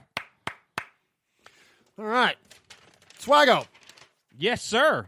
I'm shaking papers, but we got three voicemails to get to. Yeah, we do. We're going to kick it off with the capo. Who's the capo around here? Yeah, Aaron the Q-Dog Raider, the man, the myth, the legend. Absolutely. He is Aaron the Q-Dog Raider. Every crew needs a captain, and we call him the capo, and he is Aaron, and we're going to hear from our buddy, Aaron. Greetings, Don Murf, Consigliere Marsh, Underboss Sonny, Sergeant at Arms, the Big Raider Trucker, Mojo from the Pod Show, Raider Ramon, Swag Jeff, Nation. It's your capo, Aaron the Q-Dog, coming to you from the great state of Texas. Once again, I'm looking at the listing of the finalists of the 2020 NFL Hall of Fame, and once again, it leaves me shaking my head. Nobody, and I repeat, nobody from the Silver or Black made the cut again. I'm talking Tom Flores, Jim Plunkett, Cliff Branch, my beloved favorite, Jack Tatum, not even rental Raiders like Richard Seymour or Roger Craig, who played from 2019 to 2012, or 2009 to 2012, or 1991, respectively. Made the cut. Lastly, co-conspiring architect of league-sponsored bias, so thoroughly outlined by Ethical Skeptical on the Mojo Pod Show, former 17-year NFL Commissioner Paul Tagliabue made it as a contributor. You got to be effing kidding me. Preach. Now, whenever we talk about contributors, there's one contributor that is near and dear to us, Steve Sable, the co-founder of NFL Films, along with his father, Ed, who was also inducted into the Hall of Fame in 2011. Hang in there, Steve. Now, Steve is no longer with us, but you know what? He so dearly, so eloquently, so magically created our credo, The Autumn Wind. Amen. It's a sports-themed poem adapted from Mary Jane Carr's No DC, Pirate Wind. Steve Sable eloquently penned one of the greatest mantras that ever was. It is synonymous with Raider Nation. It is often heard blaring outside of the speakers at our games. Narrated by John Facenda. This, 1974 production has been dubbed the battle hymn of the Raider Nation. Why is he not in? What did Tagliabue do other than screw the Raiders for 17 years and beyond? But anyway, I go on to talk about something that even, it hits home just as much. Not since we got a new Aunt Viv on the Fresh Prince from Bel-Air have we seen such an okie doke go down, but we understand it. It's a harsh business in the NFL. So on Tuesday, January 14, 2020, we lost our much-respected coach, Brenson Buckner. Hey, Chucky wanted to upgrade by going to a known commodity, and Rod Marinelli he's going to bring in as his D-line coordinator. It happens. The hit list, get ready for it. I'm putting the entire Pro Football Hall of Fame selection committee. Come on. Kent Summers, Arizona Republic. Daryl Ledbetter, Atlanta Journal-Constitution. Scott Garceau, 105.7 The Fan. Vic Carucci, Buffalo News.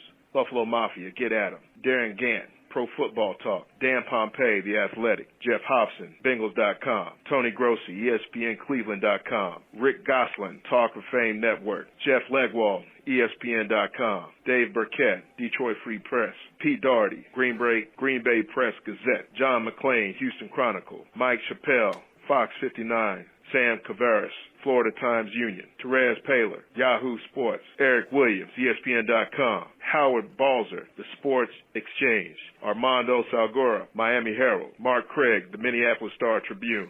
Ron Borges, Talk of Fame Network. Jeff Duncan, The Athletic. Bob Glauber, Newsday. Gary Myers, author. What the hell did he write? Frank Cooney, Sports Exchange.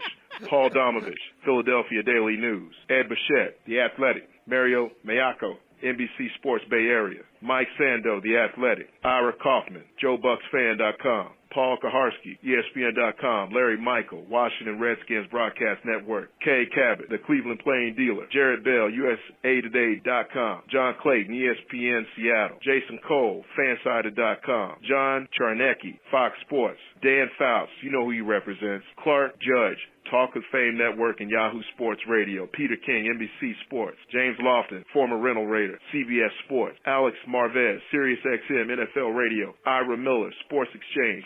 Sal Paolantonio, him and his nose from Philadelphia, ESPN.com. Vito Stellino, VitoStellino.com. What the hell is that? Jim Trotter, NFLNetwork.com. Shireen Williams, Pro Football Talk. And Barry Wilner, Associated Press. These folks suck. This goes out to the made men and women. Root. Come on, Aaron. Love it. Love it. Awesome. Awesome stuff there, man. Absolutely. Call them out. Bust them out on Twitter. These are the folks that didn't vote for Tom Flores or Cliff Branch. And, man, it's just goofy swag. We already got into it. I won't rehash it again, but appreciate the message from the capo there. Always on point and proud leader of the made men and made women around here in Raiders Fan Radio. All right, we got a couple more to get to. Let's hear from our buddy Eye Patch down in Florida. Eye Patch. Eye Patch? Murf, Mosh, Swag, Capo, Eye Patch calling in. I left your message last week. I didn't know you guys weren't doing a show. I'm just trying to recover, man, from this month. I mean, I listened to your Tales episode, and, man, that was dark. You know, then it come out, Buckner gets released or fired or whatever they did with him, you know, and then Flores gets snubbed for the Hall of Fame. Then Branch gets snubbed for the Hall of Fame. And Tannehill gets voted for Comeback Player of the Year instead of Darren Waller. I mean, Waller, he should have got not only Comeback Player of the Year, but Comeback Story of the Year. He gets snubbed. And then now I got to watch the Chiefs and the 49ers, the Super Bowl. Jesus Christ, man. I don't know what's going on with this month. I just can't wait for it to be over.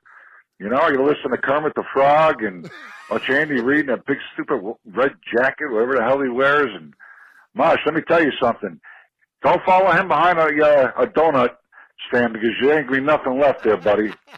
But only thing I can say about that Super Bowl, only thing I can hope for is a damn hurricane comes through Florida and wipes the whole damn game out. You know? I mean, thank God that I'm going to a family trip in April, so I won't be able to go to the draft. We're taking a cruise, my mom and dad and sister and kids and everybody. Because if I went to the draft, I'm afraid I'm going to see 2 punters get drafted at 12 and 19 at this rate. Anyway, guys, put on a good show tonight. I need a little uplifting, will you? See you later. Ciao. Nice. Appreciate you, iPad. Nice. Funny, dude. He's the best. Oh, my gosh. That's so funny. We appreciate that. Hope you like the show. We've tried to keep it light. Yeah. Tonight, man. And there's just so much to get to. And it's look, we try to focus on the funner things in life. Funner things in life, Yeah. man. Because the less funner things in life are getting ready to happen when we watch the Super Bowl this year. Yeah. All right, let's get to one more before we get out of here for the night. And so Houston Raiders, Steve. So Houston calls us a lot. I mentioned Houston at the top of the show, or at least when we got to the Rich Eisen segment. And so Houston Steve calls us a lot. And I'll usually pick one of his calls from the week. Usually the one where he's singing. Those are always my favorite. But he called us 3 times this week. And you know what? We don't have a ton of voicemails this week. And so I'm going to play all 3. So I put all 3 of Steve's calls together. And so we're going to go like 3 minutes of Steve. We got 30 seconds of Paul. And now you're going to have 3 minutes of Steve. So let's check in with our buddy, Houston Raiders Steve. Raider Nation, this is Houston Raider Steve, Murf, Mosh, Swag, Jeff, made men, made women, all the great Raider fans. This is a flashback championship game we're going to be playing between the Kansas City Chiefs and the Tennessee Titans. First time they played in a championship game, my parents were there at Jefferson Stadium here in Houston at University of Houston campus. December 23rd, 1962. It's the longest championship game on record. It went into double overtime. And Kansas City, what was the Dallas Texans, which later became the Kansas City Chiefs, with Lamar Hunt, obviously the owner. They won 20-17. And this game was also the 3rd longest game in professional football history. The quarterback for the Oilers at that time was the famous George Blanda. The 1960 and 61 AFL championships, the first 2 years in existence, was won by the Houston Oilers. The quarterback for the Kansas City Chiefs that day, Lenny Dawson. Coach for the Chiefs, Hank Stram. The announcers were Kurt Dowdy and Jack Buck, and this last guy with his last name, Chrisman. Anyway, it was a great game. My parents were there. They were telling me, what an awesome game it was. Of course, now, fast forward now, look at the championship game now. Tennessee Titans, owned by Bud Adams' daughter, versus the Stram family. I mean, not the Stram family. Clark Hunt, Lamar Hunt's son, I believe. Anyway, it's going to be a great game. And go Tennessee Titans as much as it pains me, but I can't stand the Kansas City Chiefs and the Walrus, and especially Pat Mahomes and his hot dog. Let's go out and see my pick is the Tennessee Titans and the Green Bay Packers. Houston Raiders Steve, historian. I wish you were right, Steve. Oh I wish gosh. you would have been right. Titans and Packers would have been a fine Super Bowl to watch. Not this crud show we're getting ready to have instead. I had a correction. That game in 1962. Wait a minute. Aaron in the chat goes, believe it or not, Steve is only 28. That's awesome. That's so funny. The NFL championship game was won by the Dallas Texans, which later became the Kansas City Chiefs, Hank Stram's team, over the Houston Oilers, which is now the Tennessee Titans. Mosh, Murf, Swag, made men, made women, all the great Raider fan radio fans. Houston Raiders Steve, the historian. Hey, I just want to say we need to get Tom Flores in the Hall of Fame. There was a crime that he didn't get in. He was the first Hispanic quarterback, the first Hispanic coach to win the Super Bowl. He did many firsts for not only for the Raiders but for the league. And you put in that guy Bill Cowher in ahead of him, who was just a special teams player, and he's only won 1 Super Bowl. Cowher, Flores has won 2. I mean, what more does the guy need to do to get in the Hall of Fame? He's in the twilight of his life, and I don't want this to be another Kenny Stabler. This really bothers me to no end that they can't put this man in. He should have been in a long time ago. Even Rich Eisen on his show was saying that he should have been in a long time ago. True. That's all you need to know. The media feels that way. And also about our friend Cliff Branch. Cliff set all the records. He was 3-time Super Bowl winner, Pro Bowl. He set the he stretched the field. It was the vertical game that Al Davis always talked about go long on first down. He made the game dynamic. I mean, what more can the guy do? He's a great ambassador, fan favorite. Cliff's got all the, records and everything as far as Raiders and also in the league. He pushed, how can you put in Lynn Swann over him? Harold Carmichael, that's debatable. Harold's deserving of the Hall of Fame, but I think Cliff should have gone in this year. Amen. Especially since his passing. Of course, I'm biased. All I can say is it's a crime and a shame, and this is just an injustice. God bless. All right, good stuff there from Houston Raiders, Steve. Awesome calls, my friend. And, keep them coming. And for those of you, you want to check in with us at Raiders Fan Radio, give us a call, 909-345-3346. Leave us a voicemail, or you can email us, show@RaidersFanRadio.com. And the best of the week every week gets the Sizzler Award. And Swaggo, what do you got this week? Yes, so I am in charge this week, again, of doing the Sizzler. And we started off with a couple of emails. We had either Matty or Danny Mangus, whichever one it was, talking about his draft dreams of getting CeeDee Lamb. Then we talked to Paul, who was licking his wounds after Tales from the Nation, and he said so long to his grandma. Capo had the Hall of Fame hit list, kicked us off with the calls. Eye Patch complaining about the Hall of Fame and League Awards, and just told us that Andy Reid is fat. And Houston Raider Steve reminding us of our past, picking the Super Bowl we all hoped for. And I love how you said that. He told us Andy Reid was fat. Andy Reid is fat. And Houston Raider Steve reminding us of our past, picking the Super Bowl we all hoped for, and talking about Hall of Fame snubs.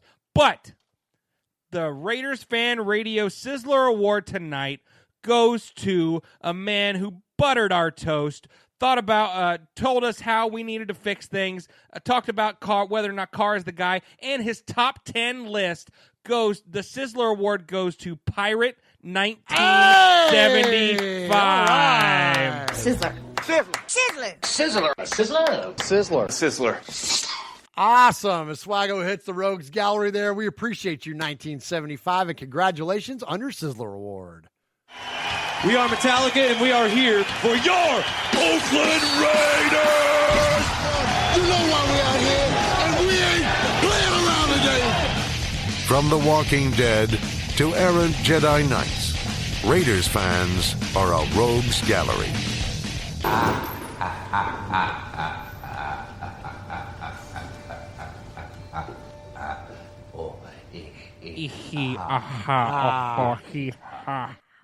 Hey, so this is not a shaming thing at all. This is just being silly here. Please, you guys don't know our context. Sonny and I, when we first started Raiders Fan Radio, when we did sports, we did a show called the Sports Dagos that turned into Raiders Fancast, that turned into Raiders Fan Radio.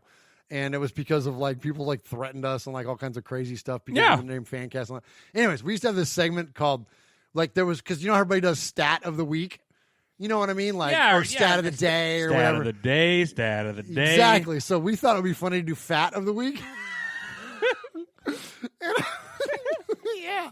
And we had a whole segment called Fat of the Week. I love it. And I don't remember what it was. This is from February 16th, 2013. I'm going to play this because we have some time. Perfect. Over the end of the show. I don't know what this is. So we're just going to play it. Here we go. Fat of the week. Says he's fat. Who's fat?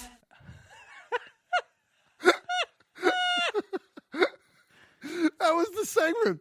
That's awesome. Yeah, we would talk about somebody that was fat. I love that. Fat of the week. Says he's fat. Who's fat? So congratulations. That's amazing. To Andy Reid. You're the fat of the week. Isn't that funny? That's amazing. Well, speaking of fat of the week, I saw. Speaking of Andy Reid and being fat, So did you see the interview that they had? They asked him what he. Fat of the week is funny, dude. We need to bring that. Fat of the week. Says he's fat. Who's fat?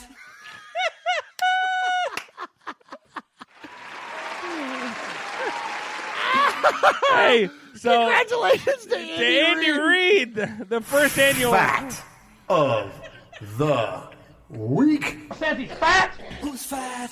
Oh my gosh. So if you let me spit it out, so Andy Reid after the AFC Championship game, the next day they said, "So what'd you do to celebrate?" He said, "I had a cheeseburger and I went to bed." Did he really? No joke. Yeah, he really said that. Oh my gosh. Well, you know that earned him. Fat of the week. Says he's fat. Who's fat? Oh my gosh. Oh man. All right, thank you for joining us here on this episode. What we hope to be. Look at making my glasses fog out. I got to use the anti-fog wipes, there, Kev. Yeah. Appreciate you joining us on this episode of Raiders Fan Radio. Appreciate everybody in the chat tonight.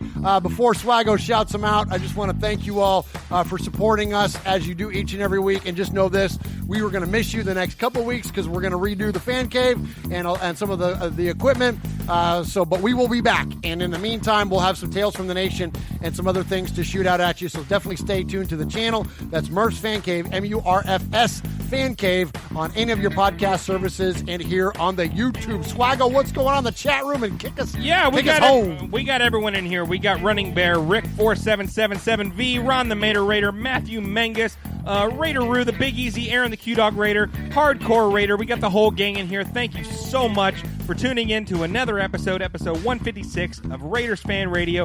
Make sure you send us pictures, videos, so you can be the next fat of the week.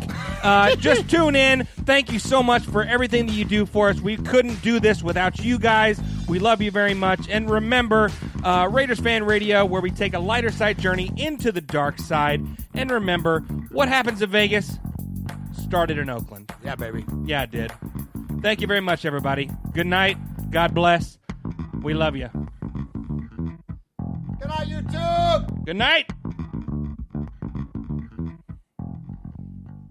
Fat of the week. Says he's fat. Who's fat?